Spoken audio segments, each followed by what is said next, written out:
శుక్లాంబరధరం విష్ణుం శశివర్ణం చతుర్భుజం ప్రసన్నవదనం ధ్యాయేత్ సర్వవిఘ్నోపశాంతయేత్. గురుర్బ్రహ్మా గురుర్విష్ణుః గురుర్దేవో మహేశ్వరః గురుః సాక్షాత్ పరబ్రహ్మ తస్మై శ్రీగురవే నమః.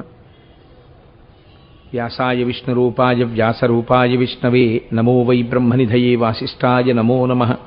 కూజంతం రామ రామేతి మధురం మధురాక్షరం ఆరుహ్య కవితాశాఖాం వందే వాల్మీకికోకిలం.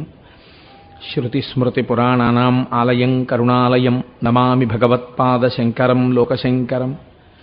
వాగర్ధావివ సంపృక్తౌ వాగర్ధప్రతిపత్తయే జగతః పితరౌ వందే పార్వతీపరమేశ్వరౌ. సూక్తిం సమగ్రయతున స్వయమేవ లక్ష్మీః శ్రీరంగరాజమహిషీ మధురైకటాక్షైః. వైదగ్ధ్యవర్ణగుణగుంభనగౌరవైర్యాం కండూలకర్ణకుహరాः కవయోధయంతి. హైమోర్ధ్వపుండ్రమజహన్మకుటం సునాసం మందస్మితం మకరకుండలచారుగండం బింబాధరం బహుళదీర్ఘకృపాకటాక్షం శ్రీవేంకటేశముఖమాత్మని సన్నిధత్తాం. మనోజవం మరుతతుల్యవేగం జితేంద్రియం బుద్ధిమతాం వరిష్టం వాతాత్మజం వనరయూధముఖ్యం శ్రీరామదూతం శిరసా నమామి. ఆపదామపహర్తారం దాతారం సర్వసంపదాం లోకాభిరామం శ్రీరామం భూయో భూయో నమామ్యహం. సింధూరారుణ విగ్రహాం త్రినయనాం మాణిక్యమౌళిస్ఫురత్తారానాయకశేఖరాం స్మితముఖీం ఆపీనవక్షౌరుహాం పాణిభ్యాం అళిపూర్ణరత్నచషకం రక్తోత్పలం బిభ్రతీం సౌమ్యాం రత్నఘటస్థరక్తచరణాం ధ్యాయేత్ పరేదంబికాం. హరి ఓం. పరమేశ్వర స్వరూపమైన సభకి నమస్కారం.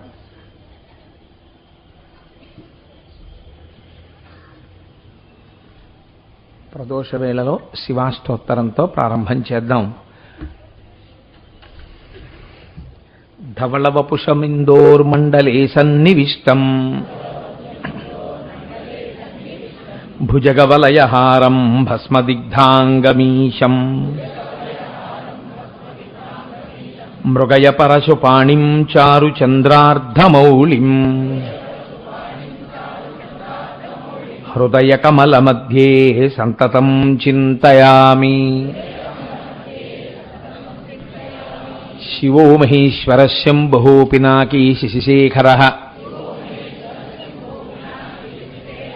వామదేవో విరూపాక్షః కపర్దీ నీలలోహితః శంకరః శూలపాణిశ్చ ఖట్వాంగీ విష్ణువల్లభః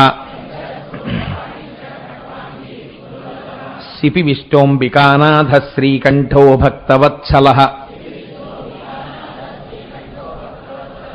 భవః శర్వస్త్రిలోకేశः శితికంఠः శివాప్రియः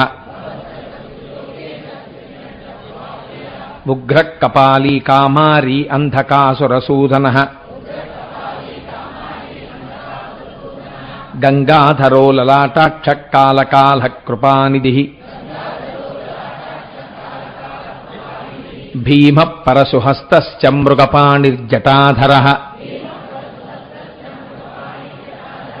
కైలాసవాసీ కవచీ కఠోరస్త్రిపురాంతకः వృషాంకో వృషభారూఢో భస్మోద్ధూళిత విగ్రహः సామప్రియః సర్వమయస్త్రయీమూర్తిరనీశ్వరः సర్వజ్ఞః పరమాత్మా చ సోమసూర్యాగ్నిలోచనः హవిర్యజ్ఞమయః సోమః పంచవక్త్రः సదాశివः విశ్వేశ్వరో వీరభద్రో గణనాథः ప్రజాపతిः హిరణ్యరేతా దుర్ధర్షో గిరిశో గిరీశో నఘః భుజంగభూషణో భర్గో గిరిధన్వీ గిరిప్రియః కృత్తివాసాః పురారాతిర్భగవాన్ ప్రమదాధిపః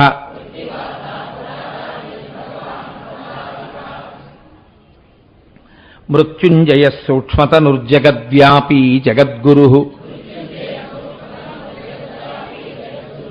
వ్యోమకేశో మహాసేన జనకశ్చారు విక్రమః రుద్రో భూతపతిస్థాణు అహిర్భూద్న్యో దిగంబర అష్టమూర్తిరనేకాత్మా సాత్విక శుద్ధ విగ్రహ శాశ్వత ఖండపరశు అజపాశ విమోచక మృఢ పశుపతిర్దేవో మహాదేవో వ్యయో హరి పూషదంతభిదవ్యగ్రో దక్షాధ్వర హరోహర భగనేత్రభిదవ్యక్త సహస్రాక్ష సహస్రపాత్ అపవర్గ ప్రదోనంతఃస్తారక పరమేశ్వర ఏవం శ్రీశంభుదేవస్య నామ్నామస్తోత్తరం శతం శ్రీశివాస్తోత్తరశతనామస్తోత్రం సమాప్తం.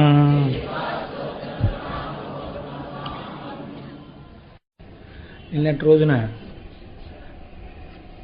మీకు నేను సుబ్రహ్మణ్యేశ్వర స్వామి వారి యొక్క ఆవిర్భావము, ఆ సాకారమునందుండేటటువంటి తత్వస్వరూపము గురించి కొన్ని మాటలు వివరించి ఉన్నాను. ఇవాళ యథార్థానికి నేను రోజులాగే టైంకి రావలసింది, కానీ మా గురువుగారు బ్రహ్మశ్రీ మల్లంపల్లి అమరేశ్వర ప్రసాద్ గారి పదవీ విరమణ సందర్భంగా ఇవాళ ఆదిత్య స్కూల్లో సభ జరుగుతోంది. మా గురువుగారు ఆజ్ఞాపించారు, నువ్వు ఆ సభకు వచ్చి ఒక 10 నిమిషాలు ఉండి వెళ్ళాలని. గురువాజ్ఞనే పక్కన పెట్టేసి, గురువుగారు నేను ఒక చోట ఉపన్యాసాలు చెప్తున్నాను, నేను రానండి అంటే నేను ఇక్కడ కూర్చుని ఇంకా ఉపన్యాసం చెప్పడానికి అనర్హుడనైపోతాను. కాబట్టి గురువుగారు తప్పకుండా వస్తానండి అన్నాను. అందుకని వెళ్ళి ఒక్క 10 నిమిషాలు అక్కడ సభా ప్రారంభం చేయగానే అధ్యక్షుల వారి తొలిపలుకు కూడా కుదించేసేసి ముందు ఆయన మాట్లాడి వెళ్ళిపోతారని ఇచ్చారు. అంచేత అక్కడ ఒక్క 10 నిమిషాలు మాట్లాడి నేను మళ్ళీ గబగబా ఇక్కడికి వచ్చాను. ఇది అనివార్యం. అది అలా నేను ప్రవర్తించకపోతే నేను మీ ఎదట ఉన్నతాసనం మీద కూర్చునే అర్హతని కోల్పోతాను. అందుచేత ఆలస్యం జరిగింది. ఏ కారణం చేతనైనా మీకు నా వలన అసౌకర్యం కలిగి ఉంటే నేను మన్నింపబడేదనుగాక. హరి ఓం. మనం సుబ్రహ్మణ్యేశ్వర స్వామి వారి యొక్క అవతారములను గూర్చి విన్నాం. అసలు ఆ అవతారమే సుబ్రహ్మణ్య. సు అంటే విశేషణం, బ్రహ్మణ్య అంటే ఎప్పుడెప్పుడు వేదము చేత ప్రతిపాదింపబడినటువంటి బ్రహ్మమును గూర్చినటువంటి ఆలోచన యందు వైక్లభ్యము కలుగుతుందో, వేదము ప్రమాణము కాదనేటటువంటి ఆలోచనలు ప్రబలుతాయో, అప్పుడప్పుడు ముందు ఎవరు అవతరిస్తారంటే సుబ్రహ్మణ్యుడే అవతరిస్తూ ఉంటాడు. ఆయన దేవసేనానిగా ఉండగా ఆయన రాక్షసుల్ని దురుమాడడం పెద్ద విషయం కాదు, ఆయనకి సంహరిస్తాడు.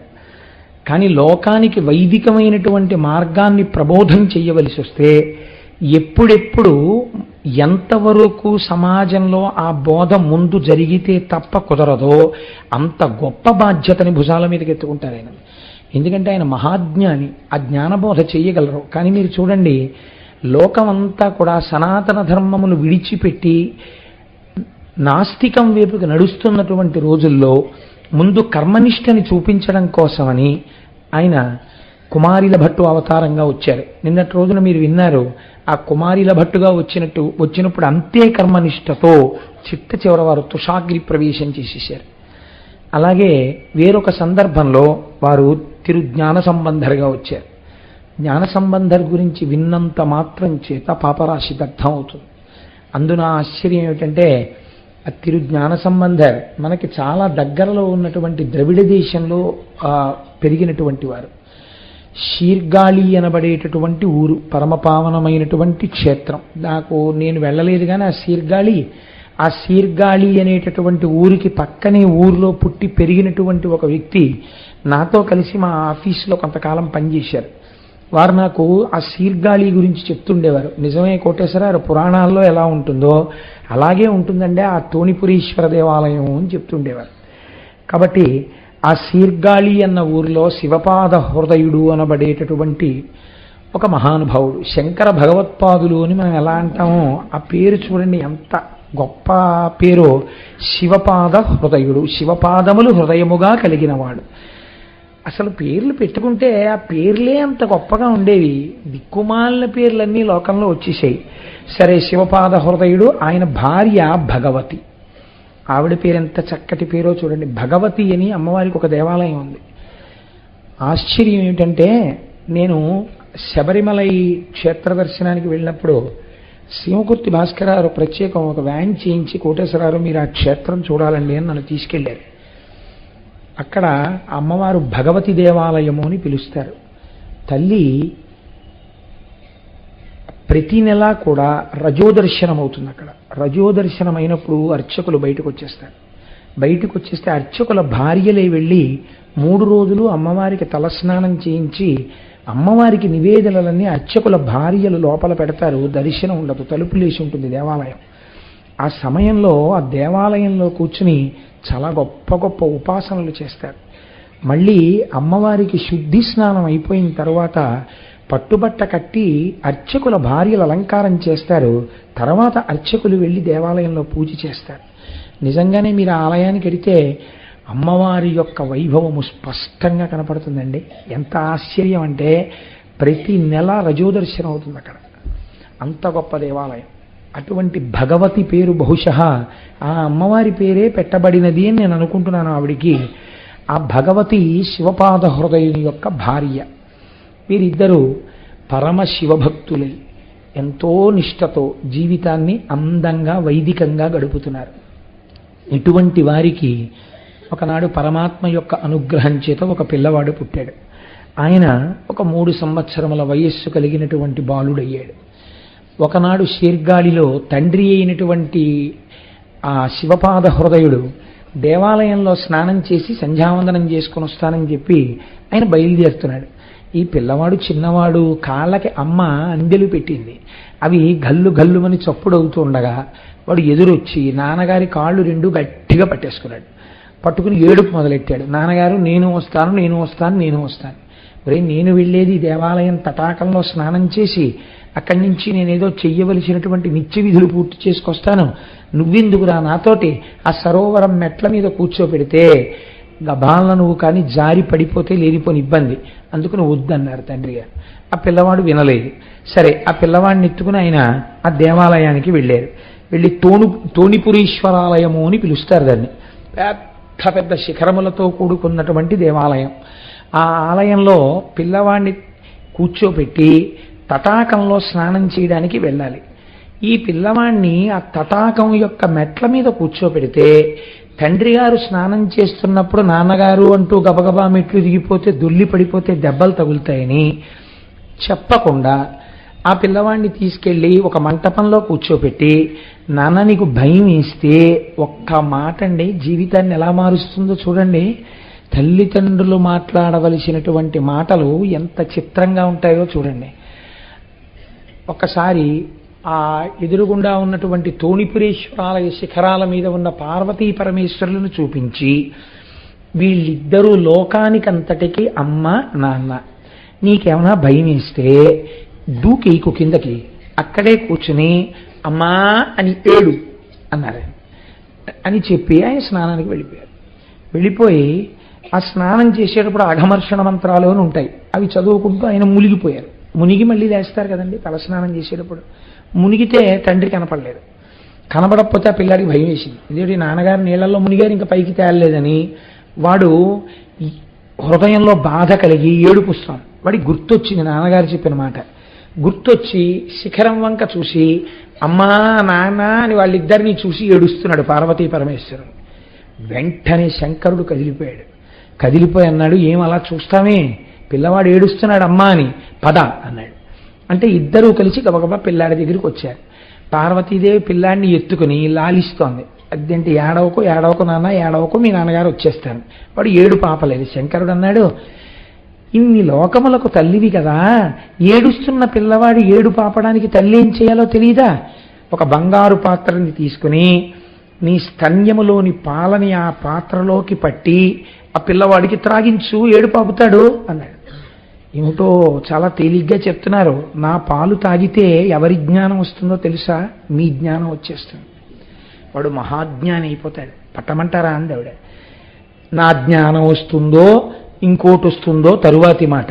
పిల్లవాడు నమ్మి అమ్మా నాన్న అని ఏడ్చాడు. అందుకే జ్ఞాన సంబంధాలు ఎక్కడికి వెళ్ళినా ఏమని పిలిచేవారో తెలుసా అండి? నమ్మి ఏడ్చినవాడు అని పేరు ఆయనకి. మనం ఏడుస్తాం, కానీ ఆ ఏడుపులో కూడా మనకి నమ్మకం ఉండదు భగవంతుడు ఉన్నాడని. ఆయన ఏడిస్తే నమ్మి ఏడ్చాడు, ఉన్నారు పార్వతీ పరమేశ్వరులని. శంకరుడు చెప్పాడు. తల్లి వెంటనే ఒక బంగారు పాత్రలోకి తన స్తన్యంలోని క్షీరాన్ని పట్టి పిల్లవాడికి తాగించి, ఆయన గుడుగుడు గుడుగుడు గుడుగుడు తాగేశాడు. చక్కగాను తాగేసి మూతి తుడుచుకుంటున్నాడు. తండ్రి ఆ సరోవరంలోంచి మెట్లు ఎక్కుతున్నాడు. తండ్రి వచ్చేస్తున్నాడని వీళ్ళిద్దరూ అంతర్ధానం అయిపోయారు. ఈయన నడుచుకుంటూ వచ్చి దూరం నుంచి చూశాడు. పిల్లాడు పాలు తాగినటువంటి ఆ పాల యొక్క చారిక నోటి మీద ఉంది. ఆయన చూసి, ఊరేరే ఎంత పని చేశావురా, నేను స్నానానికి వెళ్ళినప్పుడు ఎవరో ఇచ్చిన పాలు తాగేశావా, ఏమిట్రా ఈ పని అన్నాడు ఆ పాలు చూసి.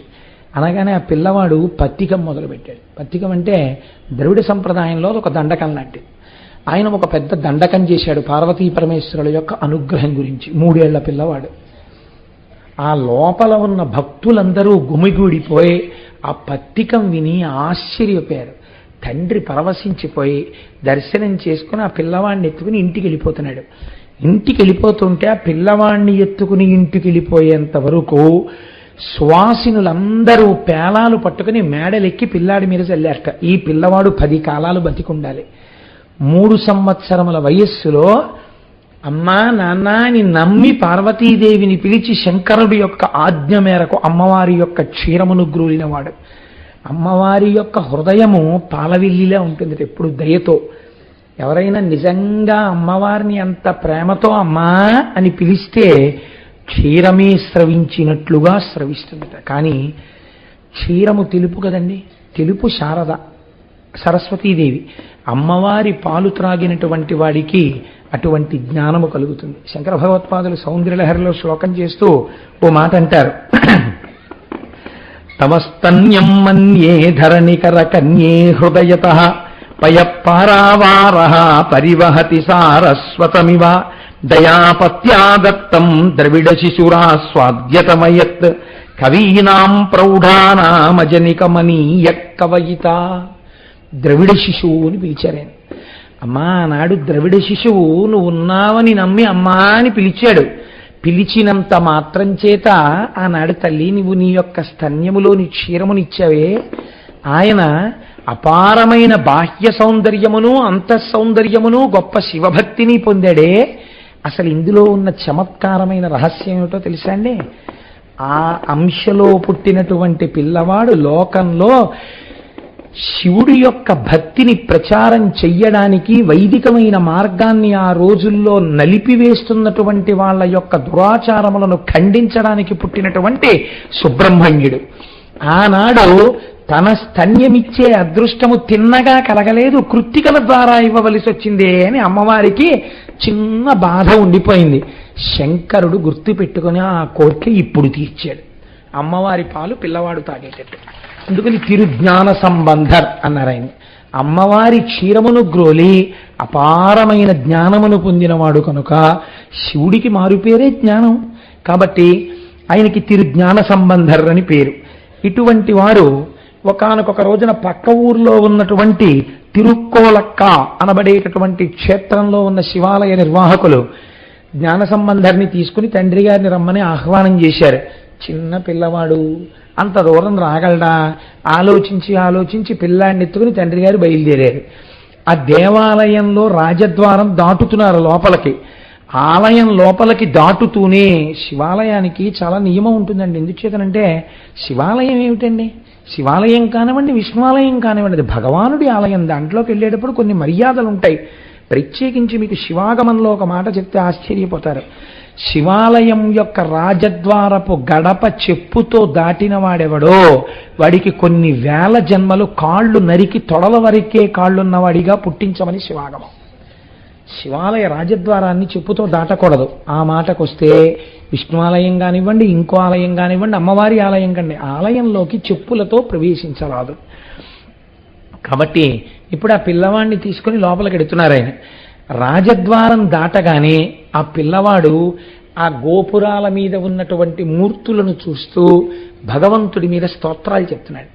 ఆ స్తోత్రాలు చెప్తూ ఎంత పరవశించిపోయాడంటే చిన్ని చిన్ని చేతులు, ఇంకా 3 ఏళ్ళు, ఆ చేతులతో తాళం వేస్తూ పాట పాడుతున్నాడు. పాట పాడుతుంటే ఆ చిన్ని చిన్ని చేతులు ఎరుపెక్కిపోయి చూడలేకపోయారట పార్వతీ పరమేశ్వరులు. పైనుంచి ఆయనకి బంగారు చిడతలు, అంటే తాళం వేస్తారే అవి బంగారు తాళాలు ఆకాశంలోంచి పడ్డాయి. నాన్న నువ్వు చేతులు 2 ఇలా అనకు, ఎర్రబడిపోతున్నాయి, మేము చూడలేకపోతున్నాం, ఈ 2 తాళాలు వాయించు అని జ్ఞాన సంబంధరికి పైనుంచి పడ్డాయి తాళాలు. ఇవన్నీ మీరు కల్పితం అనుకుంటున్నారేమో, యథార్థం అండి ఇవన్నీ. ఆయన తాళం వేస్తూ ఆ పిల్లవాడు పాట పాడుతూ శివాలయ ప్రవేశం చేశాడు. ఆశ్చర్యం ఏమిటంటే ఒకానొక సమయంలో నిలుయిల్లనబడేటటువంటి క్షేత్రానికి మంచి ఎండాకాలంలో అప్పటికి నడకొచ్చింది జ్ఞాన సంబంధరికి. తండ్రి గారితో కలిసి నడిచి వెడుతున్నారు. వెడుతుంటే ఆ ఆలయం యొక్క పాలక మండలి వారు సమావేశం పెట్టుకున్నారు. రేపు తిరుజ్ఞాన సంబంధరు వస్తున్నారు, అంతటి మహాపురుషుడు వస్తున్నప్పుడు మనం ఎదురెళ్ళి వారికి స్వాగతం చెప్పాలి. కాబట్టి మనం స్వాగతం చెప్పడానికి ఏ ఏర్పాట్లు చేద్దామని చెప్పి వాళ్ళ ఆలోచన చేసి ఆలయంలోనే పడుకుని నిద్రపోయారు. పూర్వం ఆలయం నిర్మాణం చేస్తే ఒక నియమం ఉండేది, పెద్ద పెద్ద అరుగులు కొన్ని ఉండేవి. దీని కొరకు ఆ అరుగులంటే సంధ్యావందనం చేసుకునేటటువంటి అధికారం ఉన్నవారు ఒకవేళ ఏ కారణం చేతనైనా అంత పెద్ద దేవాలయ సందర్శనం చెయ్యడంలో సంధ్యావందనం చేసుకునేటటువంటి సమయం వేళ దాటిపోతోందని బెంగ పెట్టుకోకుండా ఆలయం అరుగుల మీదే కూర్చుని ఆ కోనేటిలో నీటిని తీసుకుని సంధ్యావందనం చేసుకుని వెళ్ళేవారు. అందుకని పెద్ద పెద్ద అరుగులు కూడా నిర్మాణం చేసేవారు. వీరందరూ నిర్ణయం చేసుకుని ఆలయంలోనే విశ్రాంతి తీసుకుంటున్నారు. తీసుకుంటున్న సమయంలో అందరికీ ఏకకాలమునందు ఒకటే కళ వచ్చింది. ఏమా కళ? మన అన్నవర క్షేత్రం కూడా అలా కళ వచ్చి అన్నవర క్షేత్రం వచ్చిందండి. కాబట్టి ఆ కళలో శంకరుడు కనపడన్నాడు, నా బిడ్డడు వస్తున్నాడు, అపారమైనటువంటి భక్తి కలిగినటువంటి వాడు. ఆ పిల్లవాడి కోసం నేను దేవాలయాల యొక్క వాహన మంటపంలో ఒక ముత్యాల పల్లకి, అతనికి పట్టడానికి ఒక మంచి గొడుగు, అతను వస్తున్నాడని తెలియడం కోసమని వాయించవలసిన పెద్ద పెద్ద బాకాలు సిద్ధమై ఉన్నాయి. వాటిని తీసుకువెళ్ళి జ్ఞాన సంబంధరికి స్వాగతం చెప్పండి. ఇక నుంచి ఆయన నా పల్లకీలో కూర్చోపెట్టి వహించండి, ఆయనని అలా మోసిన వాళ్ళు ధన్యులవుతారు అని కలలో చెప్పాడు. ఇంత మన గుళ్ళో ముత్యాల పల్లకి, ఓ పెద్ద ఛత్రం, ఇవన్నీ ఎక్కడున్నాయి? ఇవేం లేవే మన వాహన మంటపంలో అనుకున్న అందరూ లేచి, అందరికీ ఇదే కల వచ్చింది. అందరూ లేచి వాహన మండపంలోకి వెళ్ళి తలుపులు తీసి చూశారు, సిద్ధంగా పెట్టబడి ఉన్నాయి. వెంటనే అయ్య బాబోయ్ వస్తున్నవాడు ఎంతటి మహాపురుషుడో అని ఎదురేగి పల్లకి ఎక్కించి ఛత్రం పట్టి బాకాలు ఊదుతూ ఆలయానికి తీసుకొచ్చారు. తిరుజ్ఞాన సంబంధ జీవితం నిజంగా పూర్తి స్థాయిలో చెప్పవలసి వచ్చిందనుకోండి, అది ఒక వారం రోజుల ప్రసంగం. వచ్చిన గొడవంతా అదే, అన్ని పెద్ద పెద్ద విషయాలు, కానీ సంగ్రహం చేస్తూ ఉండాలి, తప్పదు. ఆయన ఒకసారి తిరుప్పాచిలాశ్రమము అనబడేటటువంటి ఒక రాజ్యానికి వెళ్ళారు. ఆ రాజ్యాన్ని కొల్లిమలవరాజు అనబడేటటువంటి ఒక మహారాజు గారు పరిపాలన చేస్తున్నాడు. ఆయన చాలా భక్తి తత్పరుడు. ఆయనకు ఒక కుమార్తె, ఆ కుమార్తె అందాల రాశి, అంతటి అందగత్తె. కానీ ఒకే ఒక దురదృష్టం ఏంటంటే ఆ అమ్మాయికి మూర్ఛ వ్యాధి. ఆ మూర్ఛ వచ్చిందా కొన్ని గంటలు అలా మూర్ఛ పడిపోయి ఉండిపోతుంది ఆ పిల్ల. జ్ఞాన సంబంధర్ దేవాలయ దర్శనానికి వస్తున్నారు అని రాజుగారికి తెలిసింది. తెలిసి దేవాలయంలోకి తెల్లవారకట్టే వెళ్ళిపోయి జ్ఞాన సంబంధర్ వస్తారని నిలబడ్డారు. ఈలోగా ఆయన రావడానికి కొన్ని గంటల వ్యవధి ఉంది. ఈ పిల్లకి మూర్ఛ వచ్చింది. ఆయన వెంటనే అన్నాడు, ఆ రాజు, అభిషేకం చేసినప్పుడల్లా నేను ఒక మంత్రం చెప్తుంటాను, ప్రథమో దైవ్యోభిషకు అంటాం. లోకానికి మొట్టమొదటి వైద్యుడు పరమశివుడు. అటువంటి పరమశివుడి యొక్క దేవాలయంలోనే నా పిల్ల మూర్ఛపోతే ఇంకా నా పిల్లకి రక్షకుడెవరు? ఇప్పుడు ఈ పిల్లని అంతఃపురంలోకి తీసుకెడితే నేను రక్షించగలనా? ఈ పిల్లకి రక్షణ అంటూ దొరికితే ఇక్కడే దొరకాలి. రాజు వారి ఆజ్ఞకి ఎదురే ఉంటుంది. ఈ పిల్లని తీసుకెళ్ళి శివలింగానికి ఎదురుగుండా పడుకోబెట్టండి అన్నాడు. పడుకోబెట్టారు. పిల్లను అలా వదిలేశాడండి. వదిలేసి ఎవరుండాలి పక్కన? ఎందుకు రక్షించాలి? అందరూ ఉన్న రక్షణ సామర్థ్యము ఎవరి వలన ప్రసరిస్తుందో వాడి ముందు పడింది నా పిల్ల. బతికితే వాడి వల్ల బతుకుతుంది.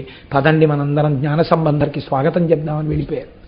వెళ్ళిపోతే జ్ఞానసంబంధర్ స్వాగతాన్ని పుచ్చుకుని దేవాలయంలోకి వచ్చారు. తీరా దర్శనం చేసుకుందామని వచ్చే వేళటికి ఆ పిల్ల అక్కడ పడుందన్న విషయం అందరూ మర్చిపోయారు. ఈ ఆడపిల్ల శివాలయంలో పడుంది బోర్లా. ఆయన వచ్చేసి లోపలికి వచ్చాక మిగిలిన వాళ్ళకు కూడా జ్ఞాపకం వచ్చింది. అప్పుడు చూసి ఆయన అడిగారు, ఇదేమిటి శివాలయంలో శివుడి ముందు ఒక ఆడపిల్ల ఎందుకు ఇలా పడుంది అని అడిగారు. అడిగితే ఆ పిల్లకి మూర్ఛవ్యాధి, మహారాజు గారి యొక్క కుమార్తె, రాజకుమార్తెని అలా విడిచిపెట్టి పెడతారండి. ఆయనకి ఎంత శివభక్తో చూడండి నిజంగా. అందుకని రాజుగారే ఆ పిల్లను అలా విడిచిపెట్టేశారండి అని చెప్పారు. చెప్తే పారవస్యంతో ఆయన వెంటనే ఒక దండకం చేశారు శంకరుడి మీద. ఈశ్వర, నీవు వైద్యుడవు అని పేరు, నువ్వు లోకములనందటినీ కాయగలిగిన వాడవు అని పేరు. అటువంటి వాడివి నీ మ్రోల ఇలా పడుంది ఈ పిల్ల. నిన్నటి రోజున చెప్పానే, ఈ వంశంలో పూర్వం ఎంతటి మహాపాపములు జరిగాయో. చేసినప్పుడు చాలా తేలిగ్గా ఉంటుందండి. చేసేసిన వాడు సులువుగా చేసేస్తాడు, దానివల్ల ఏదో ఫలితం వస్తుంది, దిక్కుమాలిన ఫలితం, ఈ శరీరం సుఖంగా ఉంటుంది అనుకుంటాడు. అనుకుని పాపం చేసేస్తాడు, తీసుకొచ్చి దాన్ని ఎక్కడో దాస్తాడు, దాచింది హరించుకుపోతుంది. కానీ పాప ఫలితం ఏం చేస్తుందో తెలుసా అండి? చిన్న చితకా పాపాలు వదిలిపెడతాయి, పెద్ద పెద్ద పాపాలు వదిలిపెట్టవు. వంశము వరకు వెళ్ళిపోతుంది. ఇది అందరూ చెప్పలేరు కూడా. మీకు నేను ఒక శాస్త్ర రహస్యం చెప్పేస్తున్నాను ఇవాళ వేదిక మీద.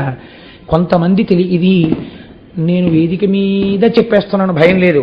పరమాచార్య చెప్తుండేవారు ఈ మాట, ప్రాజ్ఞులైన వారు గ్రహించగలరు.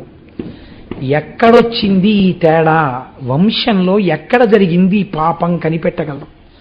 కానీ ఇప్పుడున్న వాడికి దాన్ని తీసుకోగలిగిన శక్తి ఉంటుంది, ఉండకపోతుంది. కాబట్టి ఏమవుతుంది? అలా పడుంటారండి.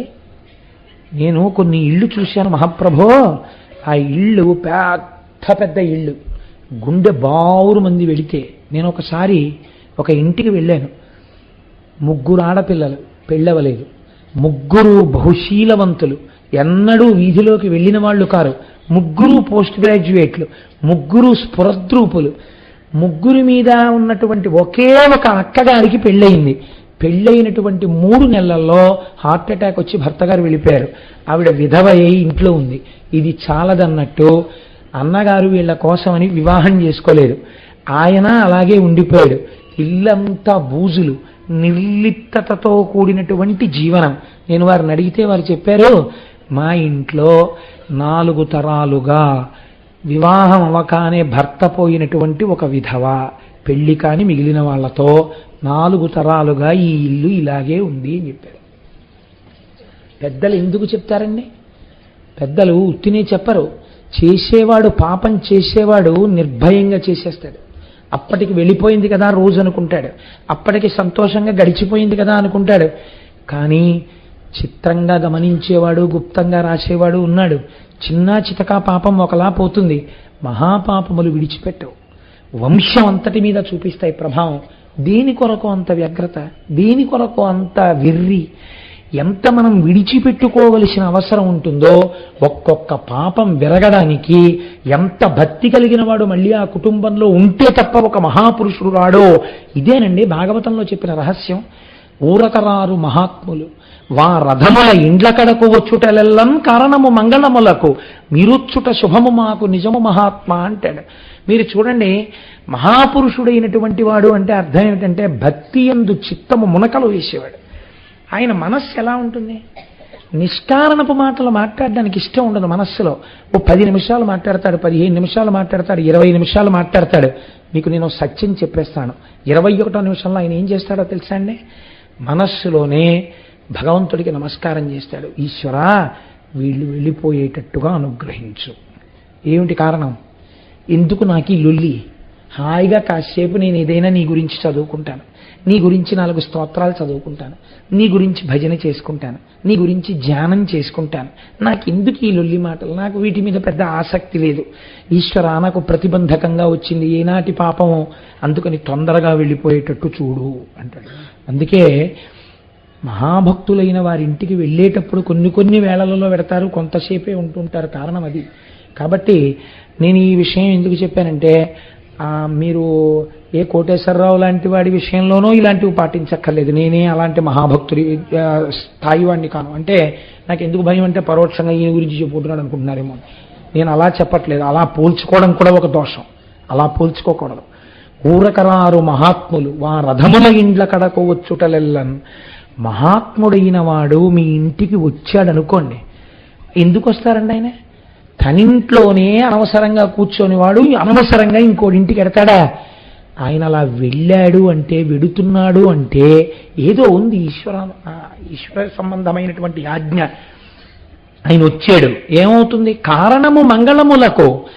ఎప్పటి నుంచో ఉన్నటువంటి ఏదో ఉపద్రవాన్ని తీసేయడమో, ఏదో శుభకార్యం ఇంట్లో జరపడానికి ఆయన ఇంటికి వచ్చో గ్లాసుడు మంచినీళ్లు తాగడమో హేతు అవుతుంది. అందుకే పూర్వం ఏం చేసేవారో తెలుసా అండి? ఇంటి బయట అరుగులు కట్టేవారు. అరుగులన్నిటిలోను ఏ అరుగు మీలో పండితులు కూర్చుండు మా అరుగు మీలో అని 3వ క్లాసులో పద్యాలు ఉండేవి మాకు. ఏమిటి పద్యాలంటే చక్కగా మాస్టర్ చెప్తుండేవారు, ఒరే ఎందుకు కడతారో తెలుసా అరుగులు? పాదయాత్రలో వెళ్ళిపోతుంటారు కొంతమంది, లేకపోతే వాహనాలు ఎక్కకుండా వెళ్ళిపోతుంటారు. చంద్రశేఖర పరమాచార్య స్వామి వంటి మహాపురుషులు వెళ్ళిపోతూ బడలిక తీర్చుకోవడానికి కాసేపు అరుగుకి కూర్చుంటారు. మొన్న మేము దక్షారామం పాదయాత్ర చేసాం 28 కిలోమీటర్లు. అప్పుడు కొన్ని ఇళ్ళ అరుగులెక్కి కూర్చున్నాం.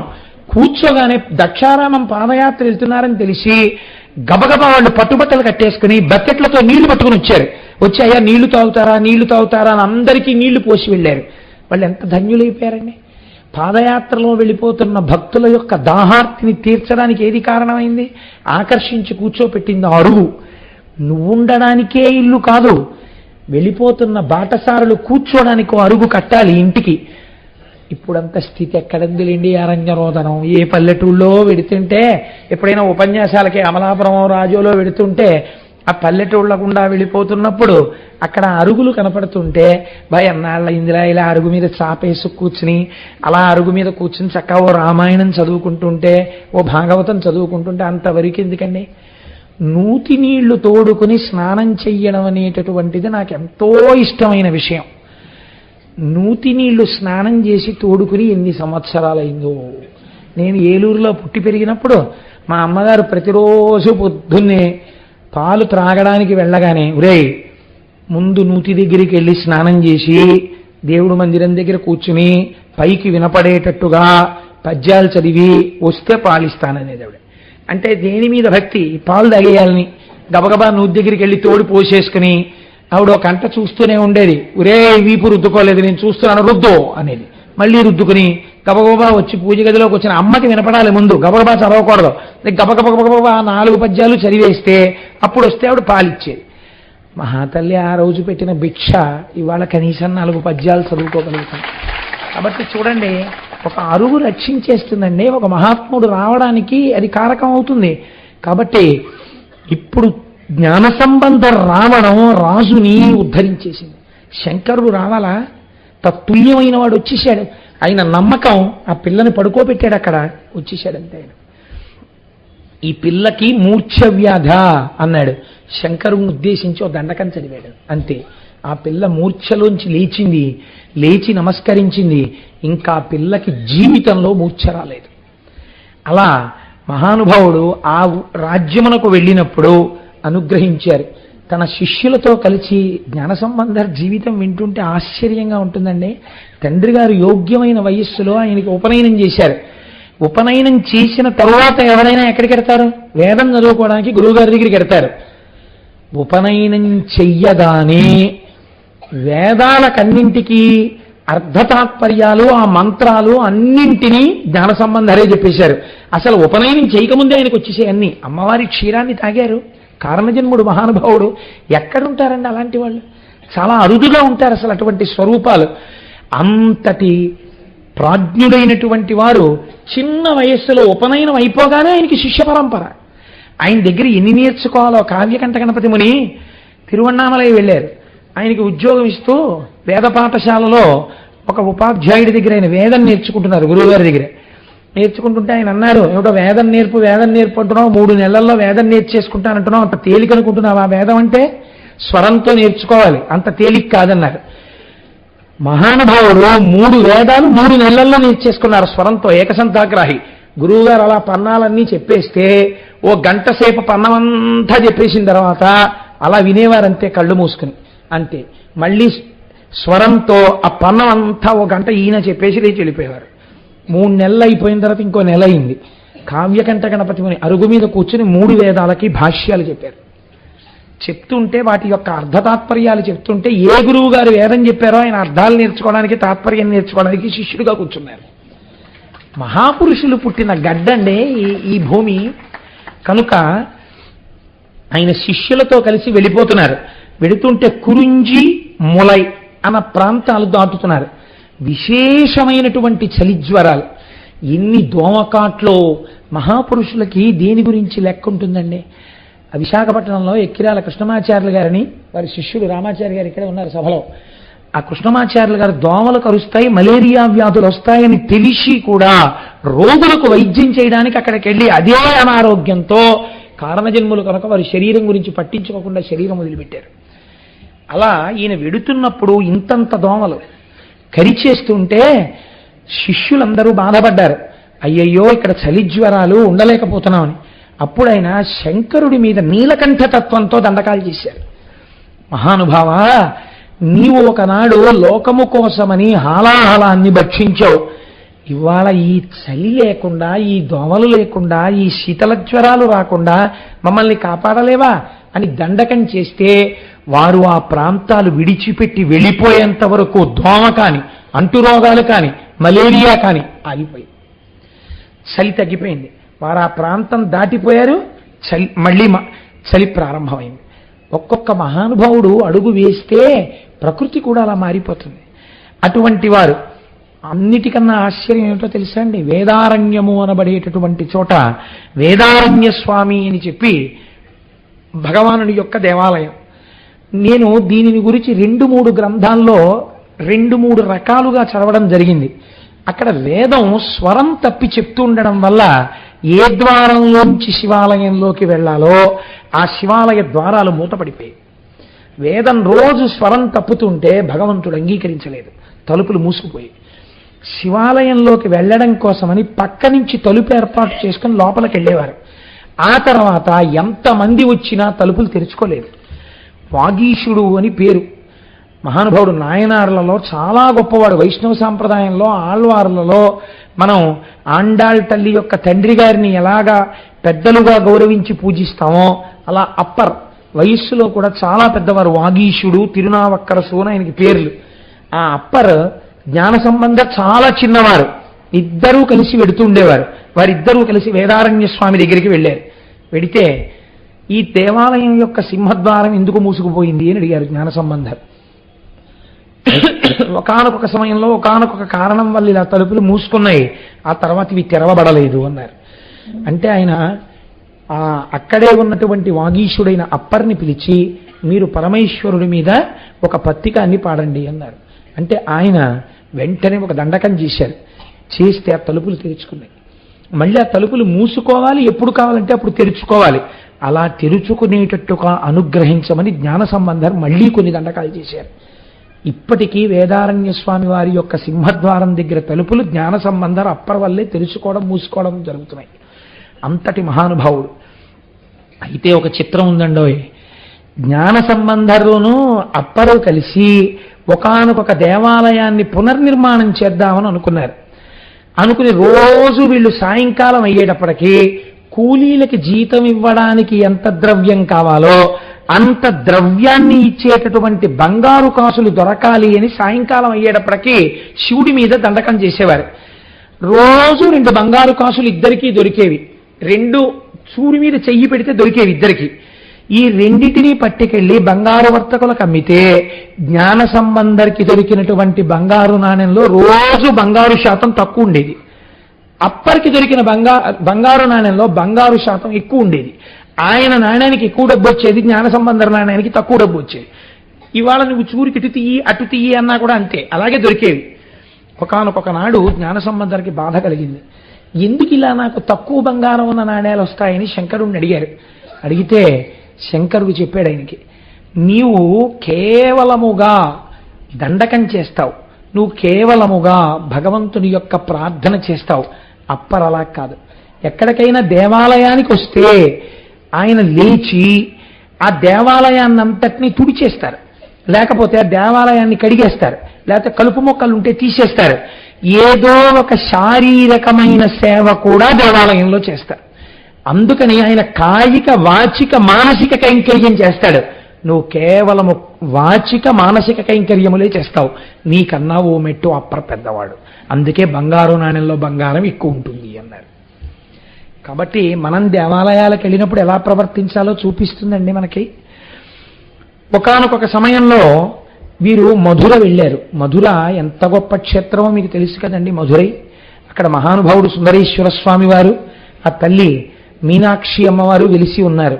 చిత్రం ఏమిటంటే అటువంటి దేవాలయం ఇంచుమించు మూతపడిపోయింది ఆ రోజుల్లో. ఎందుకు మూతపడిపోయింది అంటే మహారాజు జైనుడైపోయాడు, ప్రజలందరూ జైనులైపోయారు. ఒక్క రాజుగారి భార్య అయినటువంటి మంగయక్కరసి మంత్రి కులచ్చిరయార్ అనబడేటటువంటి వీరిద్దరే శైవులుగా ఉన్నారు. అందరూ జైన మతంలోకి వెళ్ళిపోయారు. కాబట్టి ఆరాధించేవారు లేరు. అటువంటి సమయంలో పక్క రాజ్యంలోనే తిరు జ్ఞాన సంబంధర్ విడిది చేసి ఉన్నారని తెలుసుకున్నటువంటి రాణి ఒక వేగు ద్వారా కబురు చేసింది వారి రాజ్యానికి రమ్మని. ఇక్కడ మీరు గుర్తుపెట్టుకోవలసిన ఒక ప్రత్యేకమైన విషయం జరిగిందండి. ఇది బాగా జీవితంలో గుర్తుపెట్టుకోండి. అప్పుడు జ్ఞాన సంబంధర్ మధుర వెడతానన్నారు. వెడితే అప్పర్ అన్నారు, మీరు వెళ్ళకండి, మీ గ్రహస్థితి బాగులేదు అన్నారు.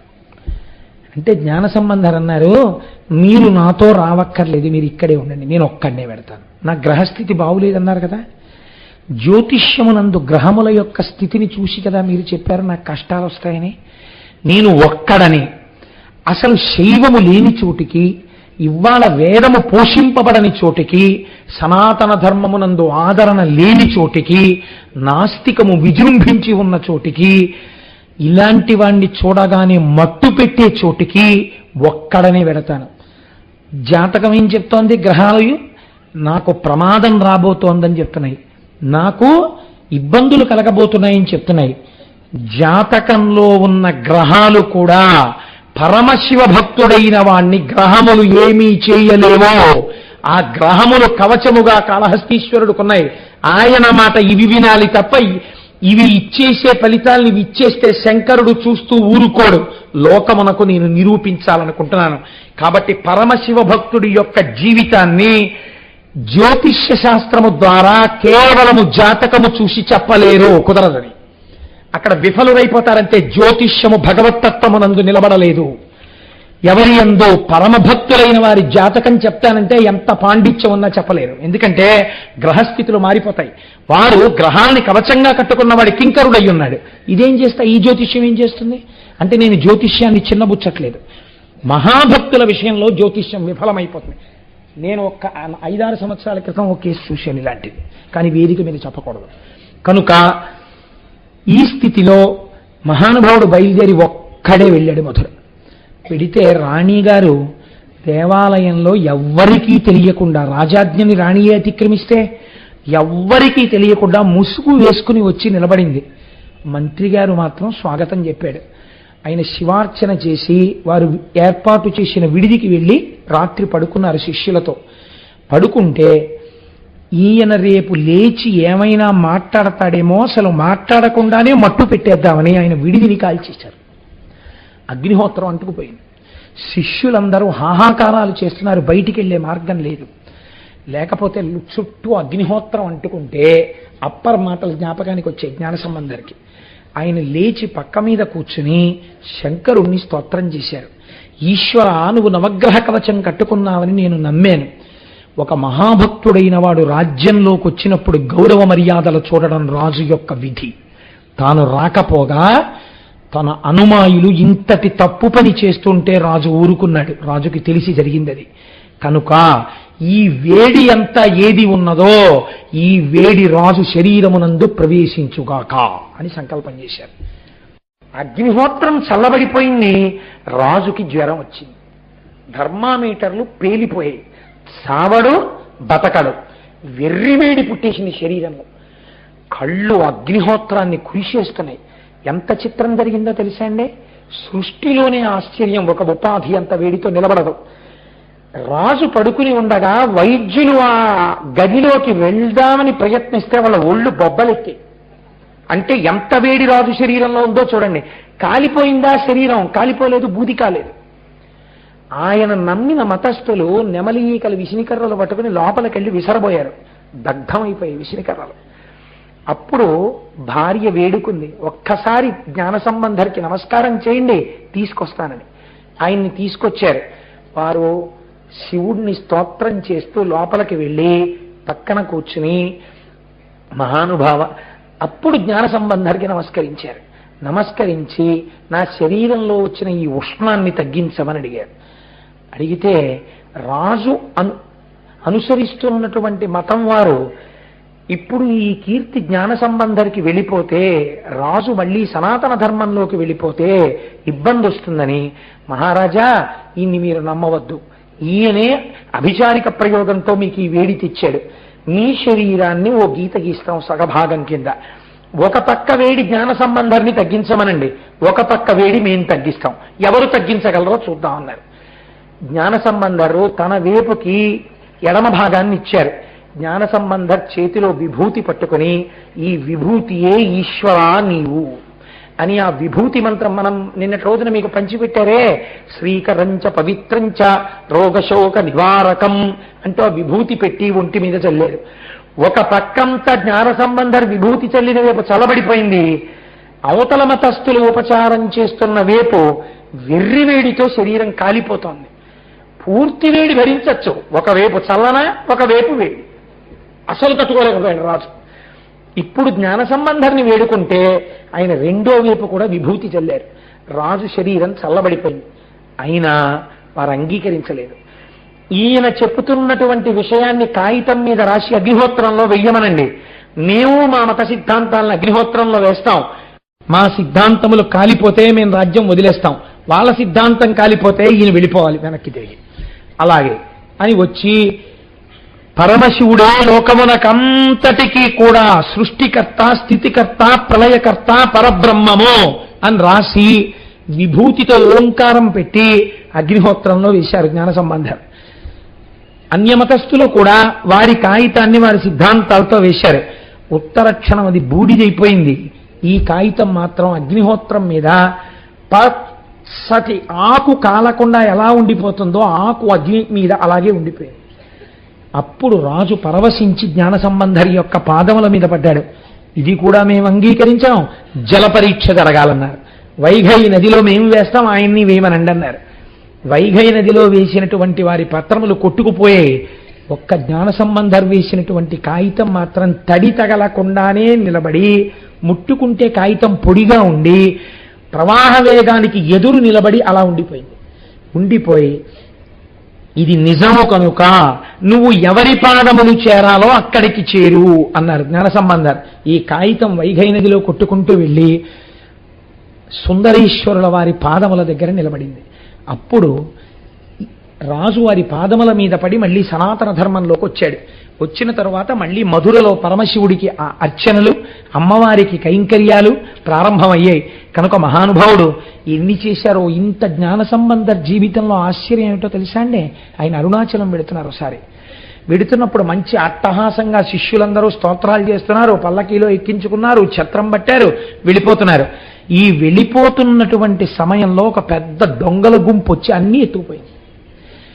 శిష్యులతో సహా జ్ఞాన సంబంధం ఒక్కరే నిలబడిపోయారు. శిష్యులందరూ అన్నమో రామచంద్ర అని ఏడుస్తున్నారు. అప్పుడు ఆయనకి జ్ఞాపకం వచ్చింది, అరుణాచల ప్రవేశం చేసేటటువంటి వాడు పటాటోపము ఉండరాదు, అగ్నిక్షేత్రము పరమపావనము కనుక భక్తితో ప్రవేశించాలి. ఈశ్వర, నేను పల్లకీలో ఛత్రం పట్టించుకు బయలుదేరాను, అందుకే దొంగలు వచ్చి ఎత్తుకుపోయారు, నన్ను మన్నించు, నా శిష్యులకు అన్నం పెట్టించు అని ప్రార్థన చేశారు. ఆ ప్రార్థన చేస్తే ఎక్కడ నుంచో నలుగురు వచ్చి, అయ్యా ఇక్కడే పెళ్లి జరుగుతోంది, రండి భోజనం చేద్దరు కానీ తీసుకెళ్లి భోజనం పెట్టారు. భోజనం చేసి అలిసిపోయిన వీళ్ళు నిద్రపోయి లేచేసరికి అక్కడ పెళ్లివారు లేదు, ఆ డేరా లేదు, ఏమీ లేదు. ఇది ఈశ్వరానుగ్రహం అనుకుని అరుణాచలంలోకి వెళ్ళారు. కొంతమంది గబగబా పల్లకి ఛత్రం అన్నీ పట్టుకొచ్చి, అయ్యా దొంగలు ఎత్తుకుపోతుంటే మేము పట్టుకుని వాళ్ళని కొట్టి తీసుకున్నామండి, ఇవి మీవని తెలిసింది, తీసేసుకోండి అని ఇచ్చేశారు. ఇదంతా శివమాయ అని నాకు అరుణాచలం వెళ్ళేటప్పుడు ఎంత వినయంగా వెళ్ళాలో నేర్పాడు శంకరుడని మహానుభావుడను. ఆయన వాటినప్పుడు అనుభవించారు. చాలా ఆశ్చర్యకరమైనటువంటి సంఘటన ఒకటి జరిగింది. మైలాపూర్ అనేటటువంటి ప్రాంతంలో శివనీశ్వరుడు అనబడేటటువంటి ఒక మహాభక్తుడు ఉండేవారు. ఆయన చాలా ఐశ్వర్యవంతుడు. తన కుమార్తెని తిరు జ్ఞాన సంబంధర్కిచ్చి వివాహం చేస్తాను అని ఆయన సంకల్పం చేశారు. ఆ అమ్మాయి పేరు పుంపావై. నిజంగానే ఆ అమ్మాయి ఒక పుష్పంలాగే ఉండేది, అంత అందగత్తె. ఈ పిల్లని జ్ఞాన సంబంధర్కి ఇచ్చేస్తానన్నాడు. ఉన్నది ఒక్కతే సంతానం అని అందరూ చూస్తున్నారు. జ్ఞాన సంబంధర్ ఆ ఊరికి దగ్గరలోకి వచ్చారు. ఈయన వెళ్ళి పిలిచారు వీళ్ళ ఊరు రమ్మని. సరే వస్తాను తప్పకుండా, కానీ నేను ఆయన రావడం అంటే గుడి తర్వాత గుడి మన యాత్రలో వెళ్ళిపోయేవారు కాదు, కొన్ని నెలలు ఉండేవారు దేవాలయంలో.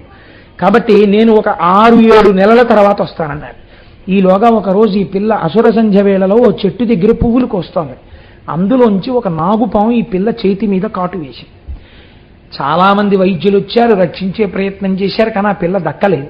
దక్కకపోతే ఈ పిల్లని తీసుకెళ్లి ఆ పిల్ల శరీరాన్ని దహించారు. దహించి చితాభస్మాన్ని కొద్ది ఎముకల్ని మాత్రం ఒక కుండలో పెట్టి ఈ పిల్లని జ్ఞాన సంబంధరికి ఇస్తానన్నాను కనుక ఈ చితాభస్మాన్ని నా ఐశ్వర్యాన్ని ఇచ్చేస్తానని ఆ కుండ దాచాడు ఆయన. అది విచిత్రం. ఆయన ఎంత చిత్రమైన సంకల్పమో చూడండి. జ్ఞాన సంబంధరు వచ్చారు. నీకు పిల్లనిద్దాం అనుకున్నాను, నా పిల్ల మరణించింది, దాని యొక్క కేవలము బూది మాత్రమే ఉంది, నీకు ఇద్దాం అనుకుంటున్నానని పట్టుకెళ్ళి ఆ కుండ బహూకరించారు. ఆయన అన్నారు ఆ కుండ తీసుకొచ్చి శివాలయంలో పెట్టండి అన్నారు. ఆ ఊరి శివాలయంలో పెట్టారు. శివలింగం ముందు ఆ చితాభస్మపు కుండ పెట్టి ఈ సంఘటననే కొన్ని వేల మంది చూస్తుండగా జరిగింది. ఆయన ఆ పిల్లని మళ్ళీ బ్రతికించమని మార్కండేయుడికి ఆయుర్దాయం ఇచ్చిన ఓ శంకరా, నీవు ఆ పిల్లకి ఆయుర్దాయం ఇయ్యగలవు అని దండకం చేశారు. చేస్తే చిత్రం ఏమిటో తెలుసా అండి? కాలిపోయిన శరీరపు యొక్క చితాభస్మములో కొంత భాగమే కుండలో ఉంటే రత్నకంకణమును దాల్చి ఇంకొక 6-7 నెలలు బ్రతికి ఉంటే ఆ పిల్ల ఎంత పెరిగి ఉండేదో అంత పెరిగిన పిల్ల చెయ్యి ముందు బయటికి వచ్చింది. వచ్చి కుండ పగిలి అందులోంచి పిల్ల పైకి లేచింది. లేచి వచ్చి తండ్రి గారికి జ్ఞాన సంబంధరికి నమస్కారం చేసింది. ఆయన అన్నారు, తండ్రి గారు ఈ పుంపావైని నువ్వు బతికించావు, నువ్వే ఆ పిల్లది పాణిగ్రహణం చేయమన్నారు. అంటే జ్ఞాన సంబంధర్ అన్నారు, నేను అలా పాణిగ్రహణం చెయ్యకూడదు. ఎందుకు చెయ్యకూడదో తెలుసా? మరణించిన పిల్లకి మళ్ళీ పునః జీవితం ఇచ్చాను కనుక ఈ పిల్లకి నేను తండ్రిని అవుతాను, కాబట్టి నేను స్వీకరించకూడదు, ఆమె నా కుమార్తెతో సమానం అని విడిచిపెట్టి వెళ్ళిపోయారు. వెళ్ళిపోయిన తరువాత కొన్ని సంవత్సరములు అయిపోయిన తర్వాత ఆయన్ని వివాహం చేసుకోమని కోరారు తల్లిదండ్రులు. నాకెందుకు వివాహం, నాకు అక్కర్లేదన్నారు ఆయన. వీలు లేదు వివాహం చేసుకోవాలన్నారు. ఆఖరికి ఎవరో ఒక యోగ్యమైన కన్యని చూశారు. ఆడపెళ్లివారి ఇంటికి వెళ్ళారు. ఆ పేరు కూడా తిరుపెరుమాణమాలయం. ఆ ఊరు వెళ్ళి పెళ్ళి అవుతోంది. పెళ్ళి శాస్త్ర ప్రకారం ఏంటంటే, ఈ మాట చెప్తే మీరు నా మీద కోపగించుకోకండి, 3 రోజులు కనీసము చేయని పెళ్ళి కాదు శాస్త్రంలో. కనీసంలో 3 రోజులు చేయాలంటే ఏమన్నా అంతమందికి భోజనాలు పెట్టాలా అనకండి, భోజనాలు పెట్టమని చెప్పలేదు. వైదిక ప్రక్రియ 3 రోజులు జరగాలి, సప్తపది మంత్రాలతో పూర్తవ్వాలి. ఏమో ఈశ్వరుడు అనుగ్రహిస్తే నా కుమార్తె పెళ్లి అలా చేసేటట్లుగా నన్ను శంకరుడు అనుగ్రహించారు. కాబట్టి ఆ 3 రోజులు కదండి వివాహం జరగాలి. అందుకని 3 రోజులుగా అక్కడ వివాహం జరుగుతోంది. సప్తపది మంత్రాల దాకా వచ్చింది. వచ్చిన తరువాత ఈయన అన్నారు, సన్నికళ్ళు తొక్కించడానికి పిల్లని తీసుకెడుతున్నారు. తీసుకెడుతుంటే ఒక్కసారి శివాలయంలో దర్శనం చేసుకుని వస్తాం, ఈ నూతన వధువు నేను కలిసి అని చెప్పి తీసుకెళ్లారు. సప్తపది పూర్తయితే తప్ప వివాహం పూర్తవదు. ఈ పిల్లతో కలిసి జ్ఞాన సంబంధ ఆలయంలోకి వెళుతుంటే ఆయన వెనకాతల వారి తండ్రి గారు, తల్లి గారు, తిరు నీలనక్క నాయనారు, మామగారు, అత్తగారు, బంధువులు, సేవకులు అందరూ వెళ్ళారు. జ్ఞాన సంబంధరు కదా, అందుకని అందరూ వెళ్ళారు. వెళితే ఆయన శివుడి ముందు నిలబడి, ఈశ్వర, నేను ఏ ప్రయోజనము కొరకు ఈ లోకములోకి నువ్వు నన్ను పంపావో ఆ ప్రయోజనము పూర్తయిపోయింది. నేను వేద విరుద్ధమైన వాదనలు ఖండించి మళ్ళీ సనాతన ధర్మమును ఆవిష్కరించాను. కాబట్టి నాకు ఈ సంసారము, స్త్రీ వ్యామోహము ఇవి నాకు లేవు. నువ్వు నన్ను అనుగ్రహించి నన్ను మళ్ళీ యథాస్వరూపముగా తీసుకో అని ప్రార్థన చేశారు. ప్రార్థన చేస్తూ చిత్రం ఏమిటో తెలుసా అండి, నీలోకి వచ్చేద్దామనుకున్న వాళ్ళు ఎంతమంది ఉంటే అంతమందిని కూడా తీసుకో అని అడిగారు. ఈయన ప్రార్థన చేసిన మరుక్షణం ఒక అగ్నిస్తంభం వచ్చింది ఆ మధ్యలోకి. ఎప్పుడు అగ్ని సంభవుడు కదండి సుబ్రహ్మణ్యుడు, మళ్ళీ అగ్నిహోత్రంలోకి పెడతాయి అవతారాలన్నీ.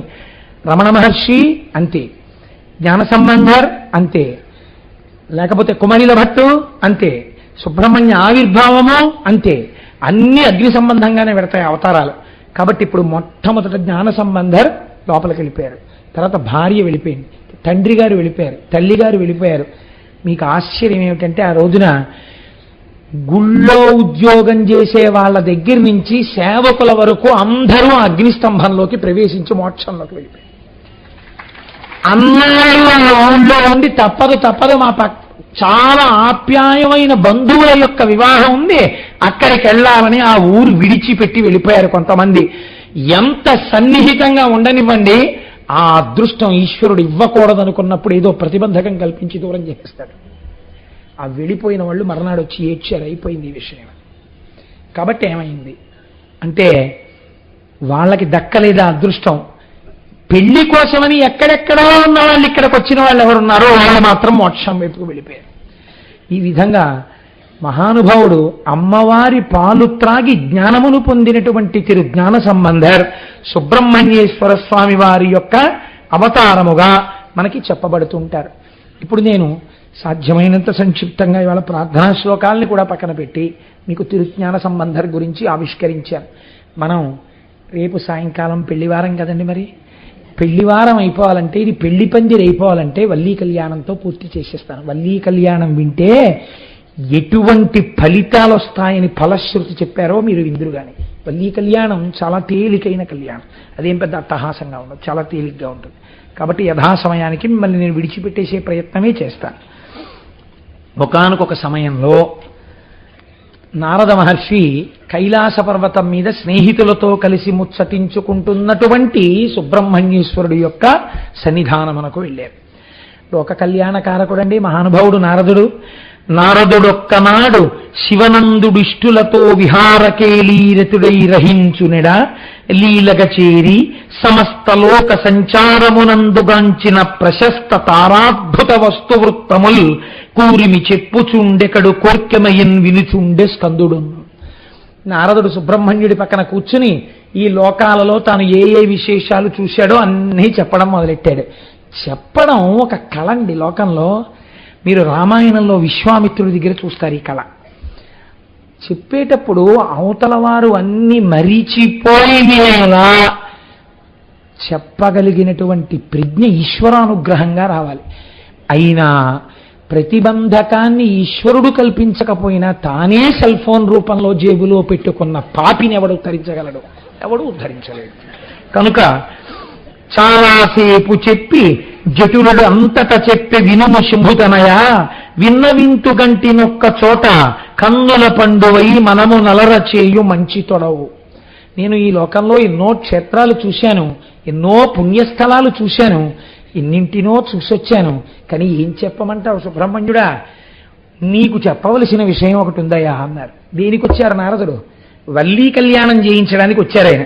కాబట్టి ఇప్పుడు ఇవన్నీ చెప్పి ఇవన్నీ కాదు, కానీ అసలు నీతో చెప్పవలసిన విషయం ఒకటి ఉందయ్యా అనేటప్పటికీ ఆయన అలర్ట్ అయి వింటారు కదండి, మంచి ఉత్కంఠతో అమ్మో ఏం చెప్పబోతున్నాడో అని విన్నారు.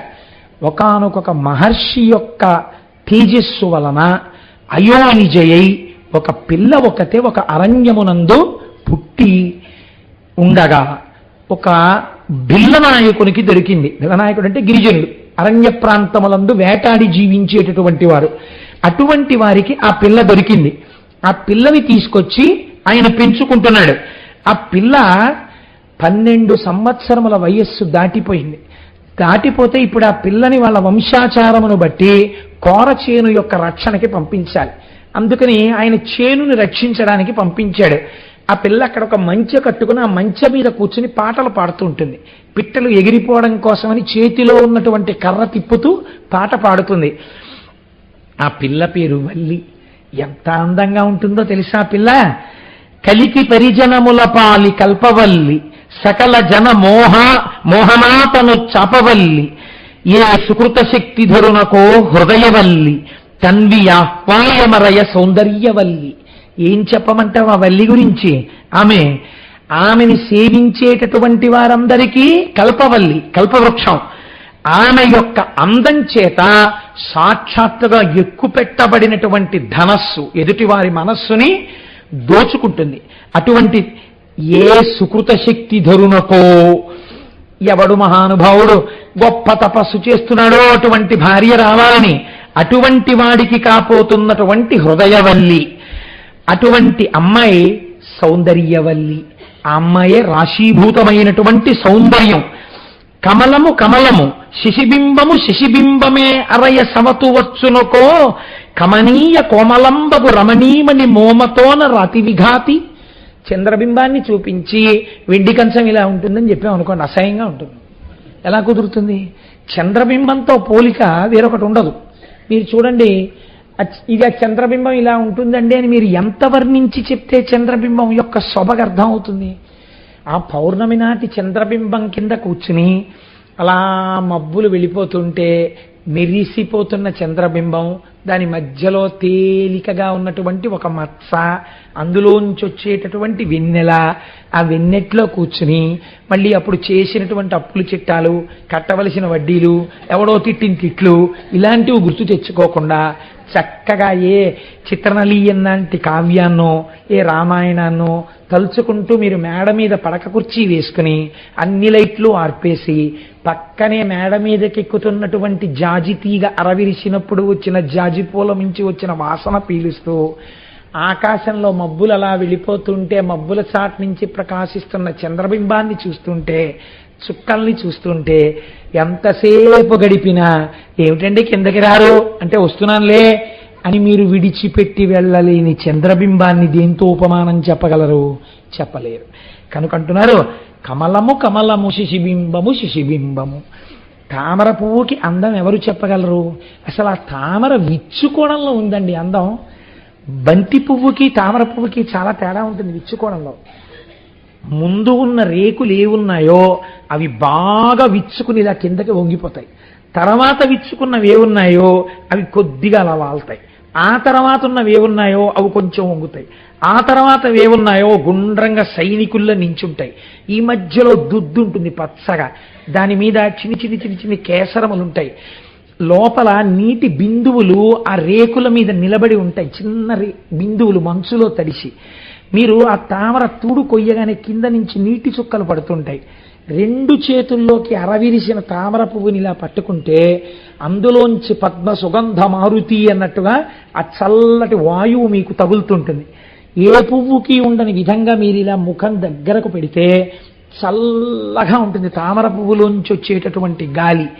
ఆ దుద్దు, ఆ అందం, ఆ చుట్టూ ఉన్నటువంటి ఆ రేకులు, వాటిని చూస్తుంటే పద్మమో పద్మమే, దీని అందం దేనికి వస్తుంది అనిపిస్తుంది. అందుకే కదా ఎక్కడ పోల్చినా అమ్మవారిని ఈ పద్మంతో పోలుస్తారు అనిపిస్తుంది. నారదుడు అన్నాడు, ఏమయ్యా ఆ అమ్మాయి ఎలా ఉంటుందంటే నేనేం చెప్పను.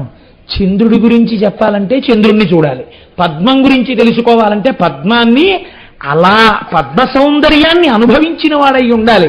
అంతేకాని తామర పువ్వుని ముట్టుకోవడంలో మనిషి యొక్క సంస్కారం తెలిసిపోతుందండి. రేకులు పట్టుకుని తామర పువ్వు ఇలా లాగాడనుకోండి, ప్రపంచంలోకెల్లా అసహ్యమైన పూజ, ఈశ్వరుడు నిరసించే పూజ, మనం చూడకూడని పూజ, ఒకరు చెయ్యకూడని పూజ ఏమిటో తెలుసా అండి? పువ్వుని చేతిలో పట్టుకుని రెక్కలు లాగేయడం. నేను చాలా దేవాలయాల్లో చూస్తుంటాను, నీకెవడు చెప్పాడు అలా రెక్కలు విప్పి పూజ చేయమని? ఈశ్వరుడు ఎంత కుందిపోతాడో తెలుసా అండి అలాంటి పిచ్చి పనులు చేస్తే. గులాబీ రేకు యొక్క మొదలు తుంపేసి ఇలా నలిపేసి పువ్వులు చేసేయడం. నేను ఒకానొక సభకెడితే ఏదో మహానుభావుడు వచ్చినట్టుగా ఈ గులాబీ రేకులు తెలియారు. నాకు ఎంత కోపం వచ్చిందో. అసలు ఎర్రటి పువ్వు తొక్కకూడదు, అది సౌభాగ్య వస్తువు. అలాంటిది ఎంత అందమైన పువ్వు అండి ఆ గులాబీ పువ్వు, ఎంత సున్నితమైన రేకులతో ఉంటుందండి. ఒక్కరోజు గడిచి మరునాటి సూర్యోదయానికి తనంత తానుగా తన స్వరూపాన్ని విడిచిపెట్టి రేకులు రాల్చేసే లక్షణం ఉన్నది. గులాబీ దండ పట్టుకోవాలంటే భయం వేస్తుంది, రేకులు రాలిపోతుంటాయి.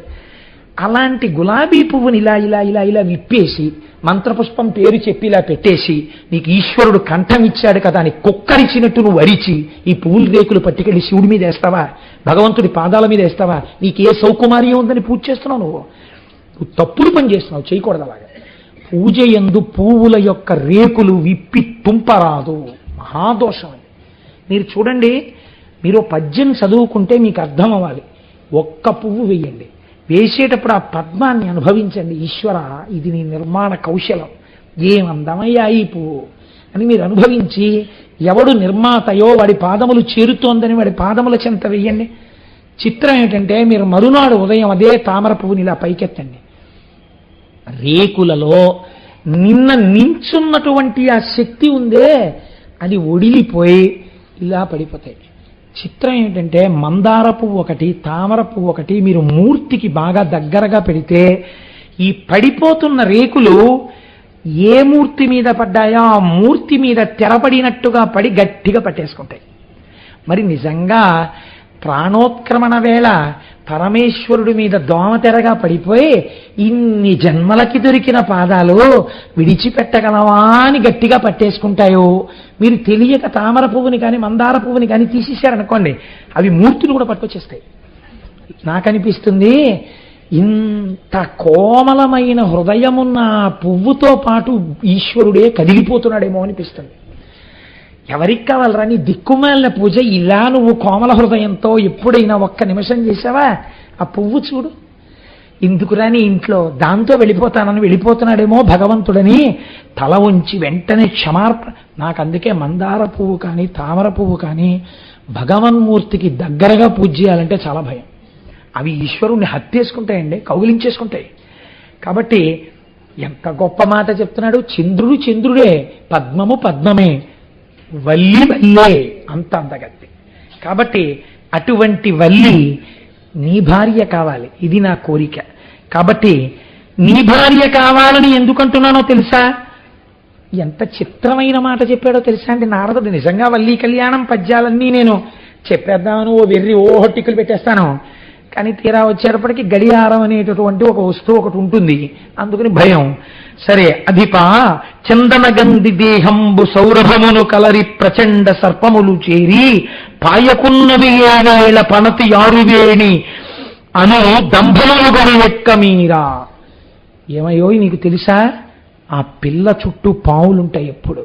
ఆ పావులు విడిచిపెట్టవు. ఎందుకు విడిచిపెట్టవో తెలుసా? సాధారణంగా పాములు మొగలి చెట్టును ఆశ్రయించి ఉంటాయి ఆ సువాసనకి.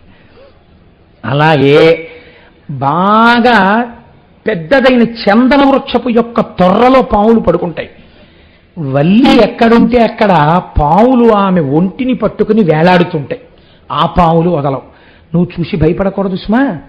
ఆ పాములున్నాయే వాటికి ఒక చిత్రమైన లక్షణం ఉంది. ఎవరు ఆ పిల్ల ఒంటిని పట్టిన పాముల్ని చూస్తారో వాళ్ళు ఆ పిల్ల సౌందర్యాన్ని విడిచి ఉండలేక పొంగిపోతారు అన్నాడు. ఏమిటి పావులు పట్టుకోవడం ఏమిటి, సౌందర్యం ఏమిటి అనుకున్నాడు సుబ్రహ్మణ్యుడు. ఏమిటో తెలుసా, పావులు అందరూ ఒంటికి అంగరాగములు రాసుకుంటే సువాసనలు వస్తాయి, వల్లి ఒంటి నుంచి సహజంగా సువాసనలు వస్తాయి. ఈ సహజ సువాసనలు పీల్చడానికి పెద్ద పెద్ద పావులు వేలాడుతున్నాయా అన్నట్టుగా, నల్లత్రాచులా అన్నట్టుగా ఆమె యొక్క కేశపాశం వేలాడుతుంటుంది. అంత అందమైన కేశపాశం.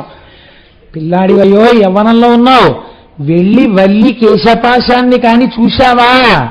నేను నిజం చెప్తున్నాను, ఆ అమ్మాయి చిటికిన వేలు పుచ్చుకుంటే తప్ప కైలాసానికి రావు. ఇప్పుడు సుబ్రహ్మణ్యుడి మనస్సు ఏమైపోతుందండి? ఆ పిల్లని చూడవలసిందే. ఏదో అంత అందంగా ఉంటుందా అనుకున్నాడు ఆయన. ఎంత అది నిజంగా ఆ మనస్సు రంజిల్లేటట్టుగా అలా చెప్పడం, కళ్యాణకారకం కావడం యోగ్యులైన వారి మధ్య, అది కూడా చాలా గొప్ప విషయం అండి. చిత్రనలీయం చదువుతుంటే మీకు హంసరాయబారంలో ఇలాంటివి ఎన్ని పద్యాలు వస్తాయో నిజంగా. కాబట్టి తావి చైతన్యమలరకుందనపు బొమ్మ స్థైర్యం అవయవముల కల్గు చెప్పల ఎప్పుడు కుందునొందక ఎలరారు ఇందురేఖ అరయ అఖిల జగన్మోహనాంగిరమణి. ఒక బంగారంతో బొమ్మ చేసి అక్కడ పెట్టారనుకోవా, చాలా గొప్ప అందగత్తిని చూసిన వాడు ఏమంటాడు? అపరంజి బొమ్మ అంటాడు. సాధారణంగా పెళ్లి కూతురు చాలా బాగుందనుకోండి, తండ్రి గారు కానీ ఎవరైనా పెద్దలు, లేకపోతే సాధారణంగా తండ్రి గారు అడిగితే బాగుండదు, తన మనసులో అమ్మాయిని చేసుకుందామని ఉంటే కొడుకు ఏమైనా అంటే నచ్చ చెప్పడం ఎందుకని, మనసు బాగా కనిపెట్టగలిగిన స్నేహితుల చేతో లేకపోతే ఆ వయస్సు బంధువుల చేతో అడిగిస్తారు. వాళ్ళు సాధారణంగా మాట చెప్తారు, ఏమి నీ మొహం వంక పెట్టడానికి ఏముందా, పిల్ల బాగుందా అని నిన్ను అడగడానికి మాకే నోరు రావట్లేదు, బంగారం బొమ్మ కదురా అంటారు కదండి.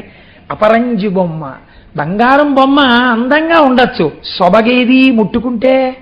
అందుకని నారదుడు అంటున్నాడు, చైతన్యవంతమగు అపరంజి బొమ్మ, ఈ బొమ్మ చైతన్యంతో కూడిన బంగారు బొమ్మ, మా వల్లంటే ఏమనుకుంటున్నావయ్యా అని నారదుడు పొంగిపోతున్నాడు ఆ వల్లి గురించి.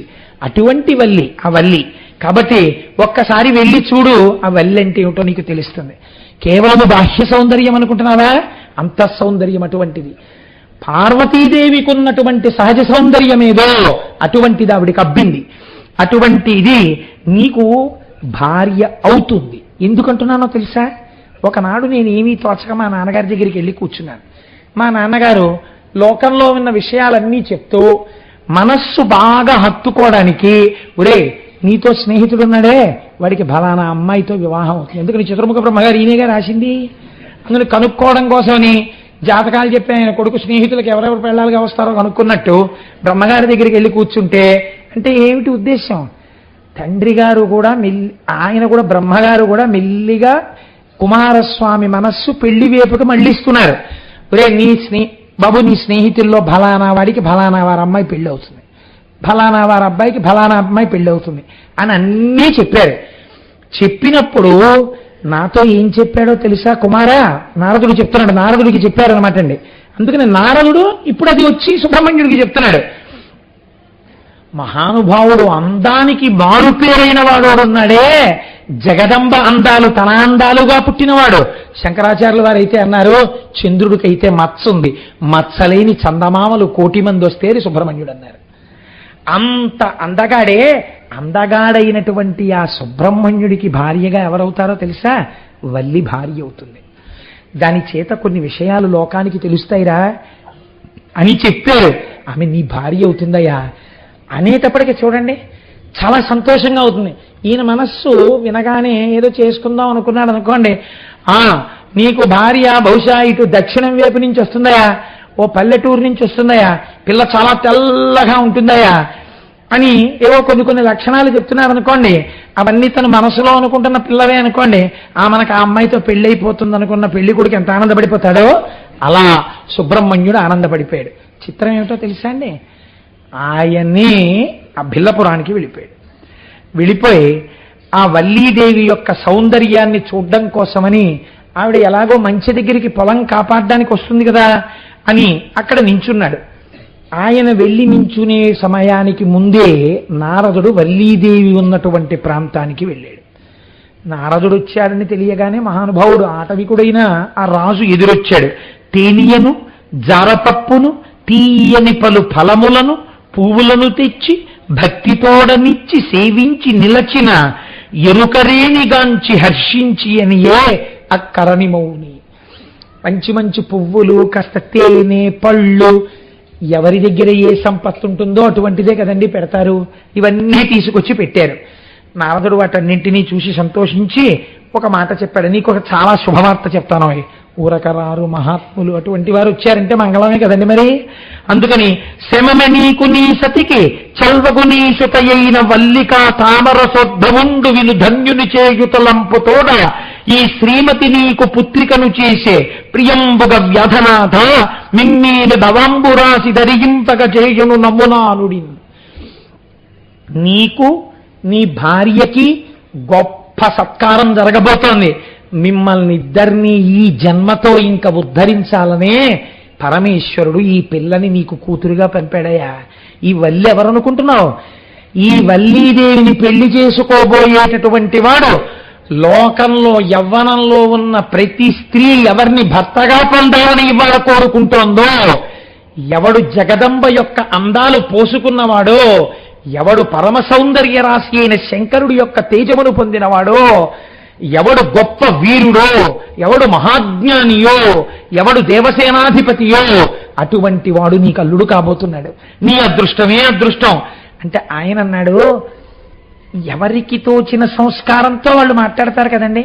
ఈ మంచి మాట విని, దేవరా నా సుతకు మగండేవాడిట్టిండగునకో ఇరిగింపుము పిండేవేళయగును మీ నుడి ఆ వేదము పగిది సత్యమందరు గరువల్ అయ్యా మీరు చెప్పిన మాట నాకు చాలా సంతోషంగా ఉంది.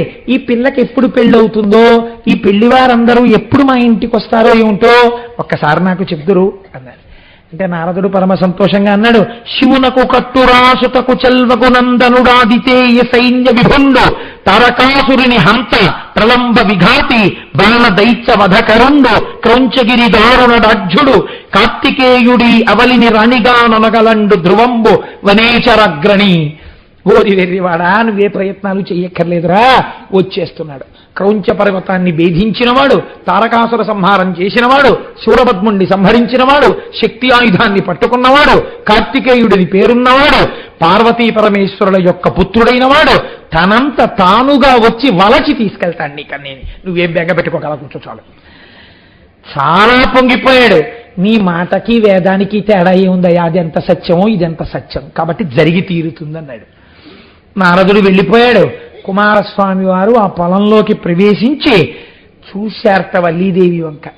చూసి ఆయన అన్నాడు, స్తుతి అనుకొంటి నారదుడు చోద్యముగా వచించినట్టి ఈ అతులిత మోహనంగి విధమాతడు చెప్పినదింత చాలదు. ఈ సతి రుచిరాంగకంబులను సాటి యొకండిల లేదు నిక్కమాక్షితి పరమేష్టి సృష్టికిది చేయు అపూర్వ గర్వ సంపదన్. నారదుడు ఆ రోజు నాతో చెప్తుంటే ఏదో పెంచి చెప్పేస్తున్నాడు, అంటే అంత అందంగా ఉంటుందా అనుకున్నాను. నాకిప్పుడు ఈ పిల్లని చూసిన తరువాత ఒక మాట అనిపిస్తోంది, అసలు అందం గురించి చెప్పడం నారదుడికి చేత కాదు, అంత అందగత్తే. కనుక బహుశः చతుర్ముఖ బ్రహ్మగారు తన యొక్క సృష్టి శక్తిలో సౌందర్యాన్నంతటినీ ఒక చోట రాశీభూతం చేసి ప్రాణప్రతిష్ఠ చేస్తే ఈ వల్లి అయి ఉంటుంది. ఈ పిల్లతో ఎలా మాట్లాడాలి, ఒక్కసారి మాట్లాడాలనుకున్నాడు. ఇంచుక దవ్వులను నిలిచి ఇట్లు మదింతలబోసి అంతనేమించు పసిండి బొమ్మయగు మీన విలోచన చెంతకేగి మోహించి ఇటుల్వచించే రమణీ నిన్ను కోరి భవత్సురంబిటుల కొంచక ఎగుదించితిని కోమలి ప్రేముడి చూపు నాపై. కొంచెం సేపు అక్కడ నిలిచి ఆవిడ అందం చూసి భయపడుతూ దగ్గరికి వెళ్ళి గబుక్కుని పలకరించడానికి ఇంకా భయపడుతున్నవాడిలా దగ్గరకి వెళ్ళి మొత్తానికి పలకరించి, నీకోసమే అందరినీ విడిచిపెట్టడం ఎంత కష్టమో, ఏది నాకు ఆలవాలమో అటువంటి ప్రాంతాన్ని విడిచిపెట్టి నీకోసమని ఇంత దూరం వచ్చాను లతాంగి, నన్ను చేపట్టవా అని అడిగాడు. అడిగితే ఆవిడ ఈయన వంక చూసి, అబ్బో ఎంత అందగాడిగా ఉన్నాడో ఈ పిల్లవాడు అని మనస్సులో అనుకుని, ఇది పెళ్లి కాని ఆడపిల్ల మనస్సులో ఉండవలసిన లక్షణం. ఆమె ఎంత గొప్ప భావన చేసిందోట చూడండి. నారదుడు మా ఇంటికి వచ్చి చెప్పినప్పుడు నాకు సుబ్రహ్మణ్యుడితో వివాహం అవుతుందని చెప్పాడు. ఈ పిల్లవాడు చాలా అందగాడు కావచ్చు, నా మనసు దోచుకుంటున్నవాడు కావచ్చు, కానీ నా మనస్సు యందు అటువంటి పాపపంకిలమైన భావన కలుగరాదు. ఎందుచేత ఆయనకి నేను చెందిన దానను బ్రహ్మగారు రాశారని చెప్పాడు, కాబట్టి నేను అన్యపురుషుని యందు ఈ భావన పెంచుకోరాదని నారదముని చెప్పిన సొంపారయని తరుణ పురుషుడనందొప్పెడు మే కూరిమినా మదికీతనిపై రల్జిల్లెడు ఇతండె భర్గుసుతుడకో. ఒకవేళ నిజంగా నారదుడు చెప్పినట్టుగా ఇతడే కాని ఆ పార్వతీ పరమేశ్వరుల యొక్క కుమారుడయ్యుంటే నా రొట్టె విరిగి నీతిలో పడినట్టు కదా అనుకుని ఆయన అడిగిన మాటకి జవాబు చెప్పింది. ఎంత మర్యాదగా మాట్లాడిందో చూడండి. సరే రండి అయితే ఇద్దరం చిలకా గోరింకల్లా ఎగిరిపోదాం అనలేదు ఆవిడ. కన్యను తల్లిదండ్రులు కలరు బిల్ల దంపతులు నాకు, అదిగాక తరుణరాజభూషణ కుమారునాత్మని ఆత్మ విభునిగా కోరి అర్పణము చేసి తిని హృదయంబు తనకు.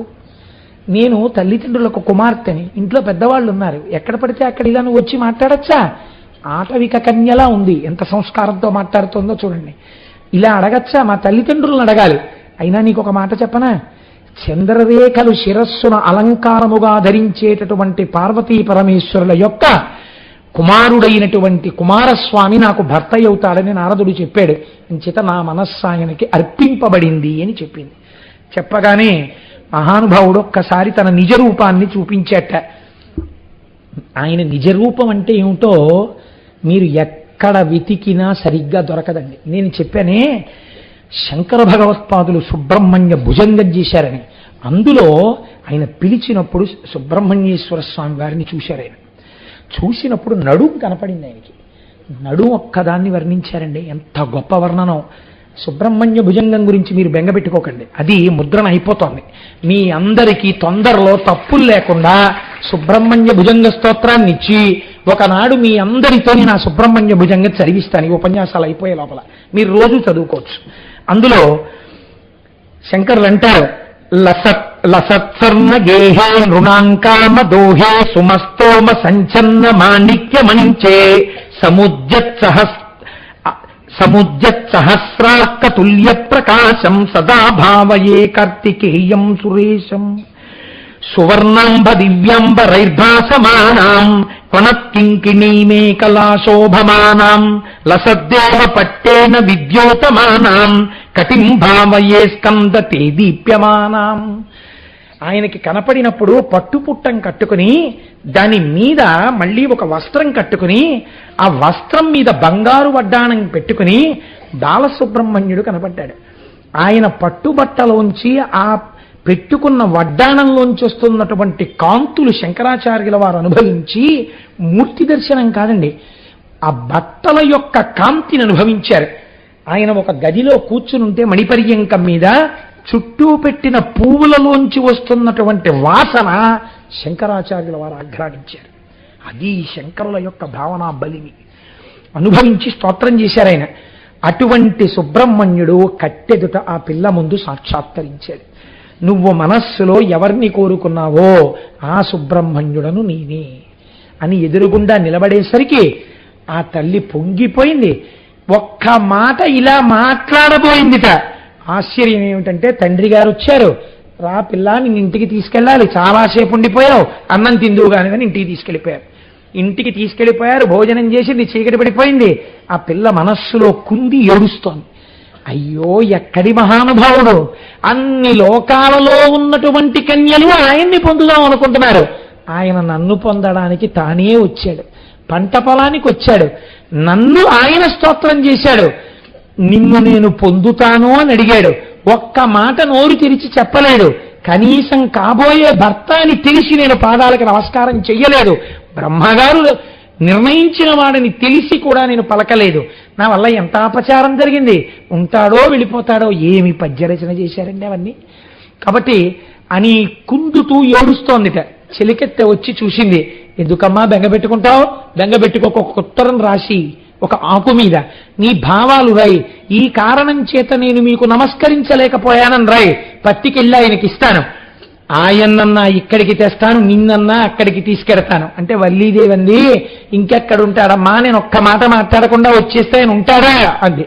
అంటే ఆవిడంది, ఇలాంటి విషయాల్లో నేను చాలా పరిణితి చెందిన దానను. కోరి వచ్చిన పురుషుడు గేటెదురుగుండా చెట్టు మీద హీరో హోండా మీద కూర్చుని అదే పనిగా చూసినట్టు అలాగే ఉంటాడు తప్ప వెళ్ళడు.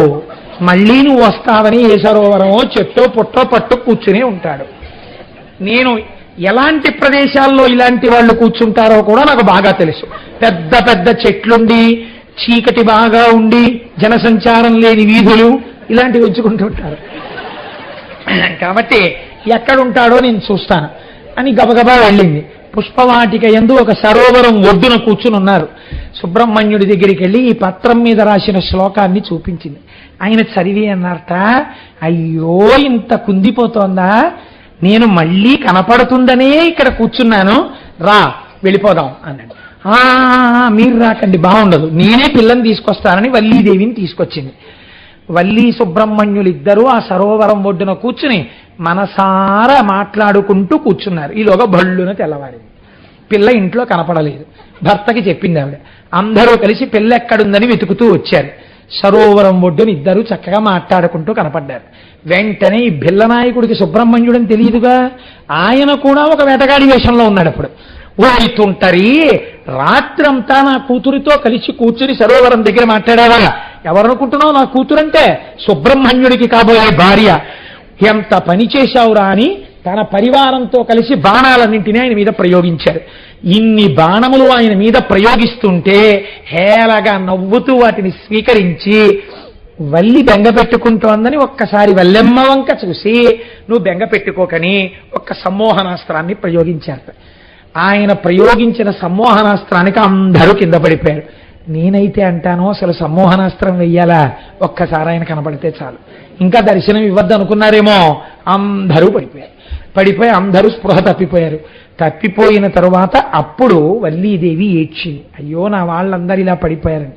స్వామి అనుగ్రహించారు. వాళ్ళు లేస్తూనే మళ్ళీ ఎవడక్కడ ఏడి ఏడి అంటూ లేచారు. ఏమీ కంగారు పడకండి, ఇదిగో ఇక్కడే అంటూ చేతిలో శూలం పట్టుకుని నెమలి వాహనం మీద వల్లీదేవితో కలిసి కూర్చుని ఇంకా ఎంతటి సౌందర్య రాశి అంటే అంత సౌందర్య రాశిగా ఆనాడు సుబ్రహ్మణ్యుడు వల్లీదేవితో కలిసి సాక్షాత్కరించాడు. ఆ బిల్లులందరూ నేల మీద పడి సాష్టాంగ నమస్కారం చేసి పొంగిపోయారు. పొంగిపోయిన తర్వాత ఇత పూర్వమే దేవసేననిచ్చి వివాహం చేశాడు కదండి ఇంద్రుడు. ఆ దేవసేనతో కూడుకున్నవాడై పార్వతీ పరమేశ్వరులతో కూడినటువంటి వాడై మహానుభావుడు ఆ నారదుడు అక్కడికి వచ్చాడు. వీళ్ళందరూ చూశారు. చూసిన తరువాత షణ్ముఖుండు పురందర జాతకిలిని వల్లి తెరగిరింగించి అంబామహేశ్వరులకు వల్లియు తా జ్యోత సలిపి వారి అనుమతి వసించే పత్నీద్వయంబు తోడా. ఇంతలో వచ్చినటువంటి పార్వతీ పరమేశ్వరుల్ని చూసి అలా ఉండిపోయింది వల్లెమ్మ. ఉండిపోతే అయ్యో వల్లెమ్మ అలా ఉండిపోకు, ఎదురుగుండా వచ్చిన వాళ్ళు ఎవరో తెలుసా, పార్వతీ పరమేశ్వరులు, కాబట్టి వారికి నమస్కారం చెయ్యి అంటే, అమ్మ బాబోయ్ నా అదృష్టమే అదృష్టం, పుట్టి పెరిగింది భిల్ల జాతి యందు, చేసినది కొర్ర పైరుకున్నటువంటి ఒక కేవలంగా ఆ కంచె మీదకెక్కి పిట్టలగిరిపోయే పాటలు పాడాను. ఒక్కనాడు నీ చేసిన స్తోత్రం లేదు, ఒక్కనాడు నీ చేసిన పూజ లేదు. ఎందరో కన్యలు తన కోసం ఎదురు చూస్తుంటే తానే నా కోసమని వచ్చి నా వారికి తన నిజరూప దర్శనం చేయించి నన్ను తనదిగా చేసుకుని తన తల్లిదండ్రులే ఇక్కడికి వచ్చేటట్టు చేసి నా చేత వారికి నమస్కరింపచేస్తున్నాడు. ఏమి భాగ్యం ఏమి భాగ్యమని వల్లెమ్మప్పుడు పార్వతీ పరమేశ్వరులకు నమస్కరించిందిట. నమస్కరించిన తరువాత వల్లెమ్మ వల్లెమ్మ అండంలో నా హృదయం వేరు కాబట్టి నమస్కరించి కొన్ని రహస్యాలు అలా అరవకూడదమ్మా. కాబట్టి నమస్కరించిన తరువాత అప్పుడు సంతోషంగా పార్వతీ పరమేశ్వరులతో దేవసేనతో కలిసి ఏ అరమరిక లేకుండా ఆనాటి నుంచి ఈనాటి వరకు భక్తుల కోర్కెలు అనుగ్రహించడానికి తిరుత్తణి యందు వెలసి ఉన్నాడు. ఇదే విషయాన్ని శంకరాచార్యుల వారు తిరుచెందూరు గురించి మాట్లాడుతూ వల్లీ కళ్యాణం వింటే ఏమవుతుందో చెప్పారు. అది కూడా భుజంగంలోనే చెప్పారు. పులిందేశ కన్యా గణాభోగ తుంగ స్తనాలింగ నాసక్త కాశ్మీర నాగం నమస్యామ్యహం తారకారే తవోరః స్వహత్తావనే సర్వదాసానురాగం.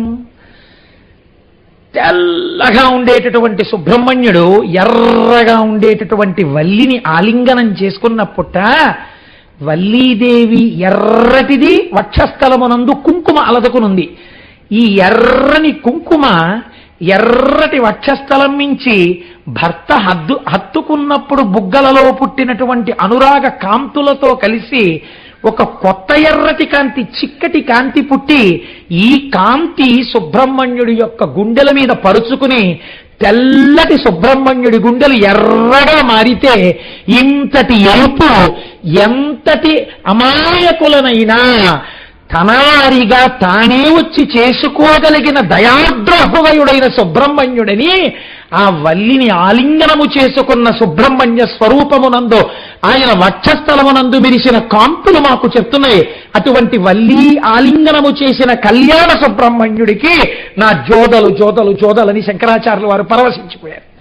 కనుక ఒకరు దేవసేన ఇంద్రుడి భార్య, వేరొకరు భిల్లకాంత వల్లి. ఆయన భక్తికి రెండు వేపులా లొంగిపోయేవాడే. దేవసేనని ఇంద్రుడు తెచ్చి వివాహం చేశాడు. వల్లీ కళ్యాణానికి సుబ్రహ్మణ్యుడే వచ్చి చేసుకున్నాడు. ఎంత అధికారమున్నవాడో, ఎంత జ్ఞానమున్నవాడో, ఎంత సౌందర్యవంతుడో, ఎంత గొప్పవాడో, అంత కారుణ్యమున్నవాడు. అది పార్వతీ పరమేశ్వరుల యొక్క సమాగమ ఫలితం. ఇద్దరి యొక్క దయ వర్షిస్తే సుబ్రహ్మణ్యుడు ఆయన అడిగింది ఒక్కటి, మీరు ఏం చెయ్యక్కర్లేదు, 2 పాలకుండలు కట్టుకుని నా కావిడి ఎత్తండి, మిమ్మల్ని రక్షించేస్తానన్నాడు. రేపు ఉదయం మీకు సమయం అవి చెప్పి ఉంటారు, చక్కగా రండి, చూస్తే చాలండి కళ్ళభాగ్యం, ఆ వైభవం ఏమిటో మీరు చూద్దురు. కానీ మన వంశాభివృద్ధి, చేసిన పాపాలన్నీ దగ్ధమైపోతాయి. చక్కగా బయలుదేరి వెడదాం. ఆ తర్వాత ఆర్జితం గృహస్థాస్ అందులోకి వస్తారు. అక్కడ వల్లీ దేవసేనా సమేత సుబ్రహ్మణ్యేశ్వర స్వామి వారి మూర్తుల్ని రేపు మీరు చూస్తే తెల్లబోతారు. నేను ఉట్టినే చెప్పట్లేదు, సుబ్రహ్మణ్యాంశ అందులో ప్రవేశించేసింది. అటువంటి మూర్తులు తయారైపోయాయి. వచ్చేశాడు పరమాత్మ. రేపు తెల్లవారుజామున వాయుప్రతిష్ఠ చేస్తారు. చేసి పాలాభిషేకం, కావడిలో వచ్చిన పాలు, పెరుగు, తేనె, విభూతి, పంచదార భక్తులు తెచ్చిన గంగాళాల్లోంచి కూడా చేస్తారు. ఈ అభిషేకం అంతా అయిపోయిన తర్వాత పురుషులు పంచావుత్తరీయం తప్ప చొక్కా వేసుకోకూడదు. పాదాలకి పాదుకలు లేకుండా నడవగలిగిన వారు సాధ్యమైనంత వరకు పాదరక్షలు వేసుకోవద్దు. పాదరక్షలు వేసుకోకపోతే చిన్న పుండు పడినా ప్రమాదం తేగలిగిన వ్యాధులు మా శరీరం అనందు ఉన్నాయన్నవారు ఈశ్వరుడికి క్షమార్పణ చెప్పి పాదుకలు వేసుకుని కావడి పట్టుకోండి. పట్టుకుని రేపటి రోజున తెల్లవారుజామున తలస్నానం చేసి మన జీవితాన్ని ఉద్ధరించడానికి జన్మానికి ఒక్క శివరాత్రి ప్రత్యేకించి కావడి ఎత్తే వాళ్ళందరూ తలస్నానం చేసి, పురుషులు 3 రేఖలుగా విభూతి ధారణ చేసి, విభూతి యొక్క గొప్పతనం ఏమిటో మీరు వింటున్నారు, 3 రేఖలుగా విభూతి ధారణ చేసి ప్రాంగణంలో ప్రవేశించి చక్కగా కావడి పట్టుకుని, అది మనకి రక్ష, మన పిల్లలకు రక్ష. నేను మీకు చెప్పలేదు, దాట వేశాను ఒక చోట, పెళ్లి కాని ఆడపిల్లలు కావడి ఎత్తినా, కావడి చూసినా యోగ్యుడైన వరుడు వస్తాడు. అనారోగ్యంతో కుమిలిపోతున్న వాళ్ళు ఆ కావడి చూసినా, నమస్కరించినా అనారోగ్యం తగ్గుతుంది. గర్భము ధరించనటువంటి వారు కావడి వెడుతున్నప్పుడు పడుకుంటే వారి మించి కావడి ఉన్నవారు దాటితే వారికి సంతానము కలగకుండా ఉన్న పాపము పరిహరింపబడుతుంది. నాకు తెలుసు గోపాలకృష్ణ గారు బహుశా అనౌన్స్ చేశారని నేను అనుకుంటున్నాను. అలాంటి వాళ్ళకందరికీ కూడా ఇప్పుడు ఇచ్చారా గోపాలకృష్ణ గారు? కూపన్స్ ఇచ్చారా? గర్భము ధరించని స్త్రీల మించి ఈ కావడి ఉన్న వాళ్ళు దాటడానికి కూపన్స్ ఇచ్చారా? ఇప్పుడు ఇస్తారా? ఇప్పుడు ఇస్తారా అండి? ఆ కూపన్ చూపిస్తేనే లోపలికి పంపండి, లేకపోతే ఎవరో తెలియదు కదా. అందుకని ఒకవేళ అలాంటి దోషం ఉన్నవాళ్ళు ఉంటే ఆ కూపన్ తీసుకుని, మీకు బయట ఎక్కడో పడుకోవడం అంటే కొంచెం ఇబ్బందిగా ఉంటుంది నాకు తెలుసు, నాకు అక్క చెల్లెళ్ళు ఉన్నారు, మీరు హాయిగా వచ్చి ఆ కూపన్ చూపిస్తే అటువంటి బాధ ఉన్న వాళ్ళని మాత్రం ఇందులోకి తీసుకొచ్చి పడుకోబెడతారు. అక్కడ ఒక్కరు దాటితే చాలా, అందరూ దాటక్కర్లేదు. కావడున్నవారు దాటుతారు, మీరు లేచి దేవాలయంలోకి వచ్చేసేసి లేకపోతే అలా బయటికి వెళ్ళిపోవచ్చు. అలాంటి వాళ్ళు ఎవరైనా ఉంటే కూపన్ తీసుకోండి. ఎవరిని అవమానించాలని కాదు, ఎవరిని చిన్నబుచ్చాలని కాదు, ఆ సుబ్రహ్మణ్యానుగ్రహం చేత అమ్మా అన్న పిలుపుకి దూరంగా ఉన్న వాళ్ళు ఎవరైనా అమ్మాని పిలిపించుకుంటే వచ్చి, అయ్యా ఆ రోజు మేము ఇలాంటి భక్తితో పడుకున్నాం, ఇవాళ మేము తల్లిని అయ్యాను అని నాకు ఒకసారి ఎన్ఎఫ్సిఎల్ క్లబ్లో ప్రసంగాలు చేస్తున్న రోజుల్లో ఒక తల్లి వచ్చి, నాకు చాలా కాలం బిడ్డలు లేరండి, బిడ్డలు పుట్టరని విసిగి వేసారిపోయే రోజుల్లో మీరు లలితా సహస్రనామ స్తోత్రం గురించి చెప్తున్నప్పుడు ఒక శ్లోకం గురించి చెప్పారు, నేను అది పారాయణ చేశాను, నాకు కొడుకు పుట్టాడు కోటేశ్వరరావు అని చెప్పిన రోజున నాకు కొడుకు పుట్టిన కన్నా నేను ఎక్కువ ఆనందించాను.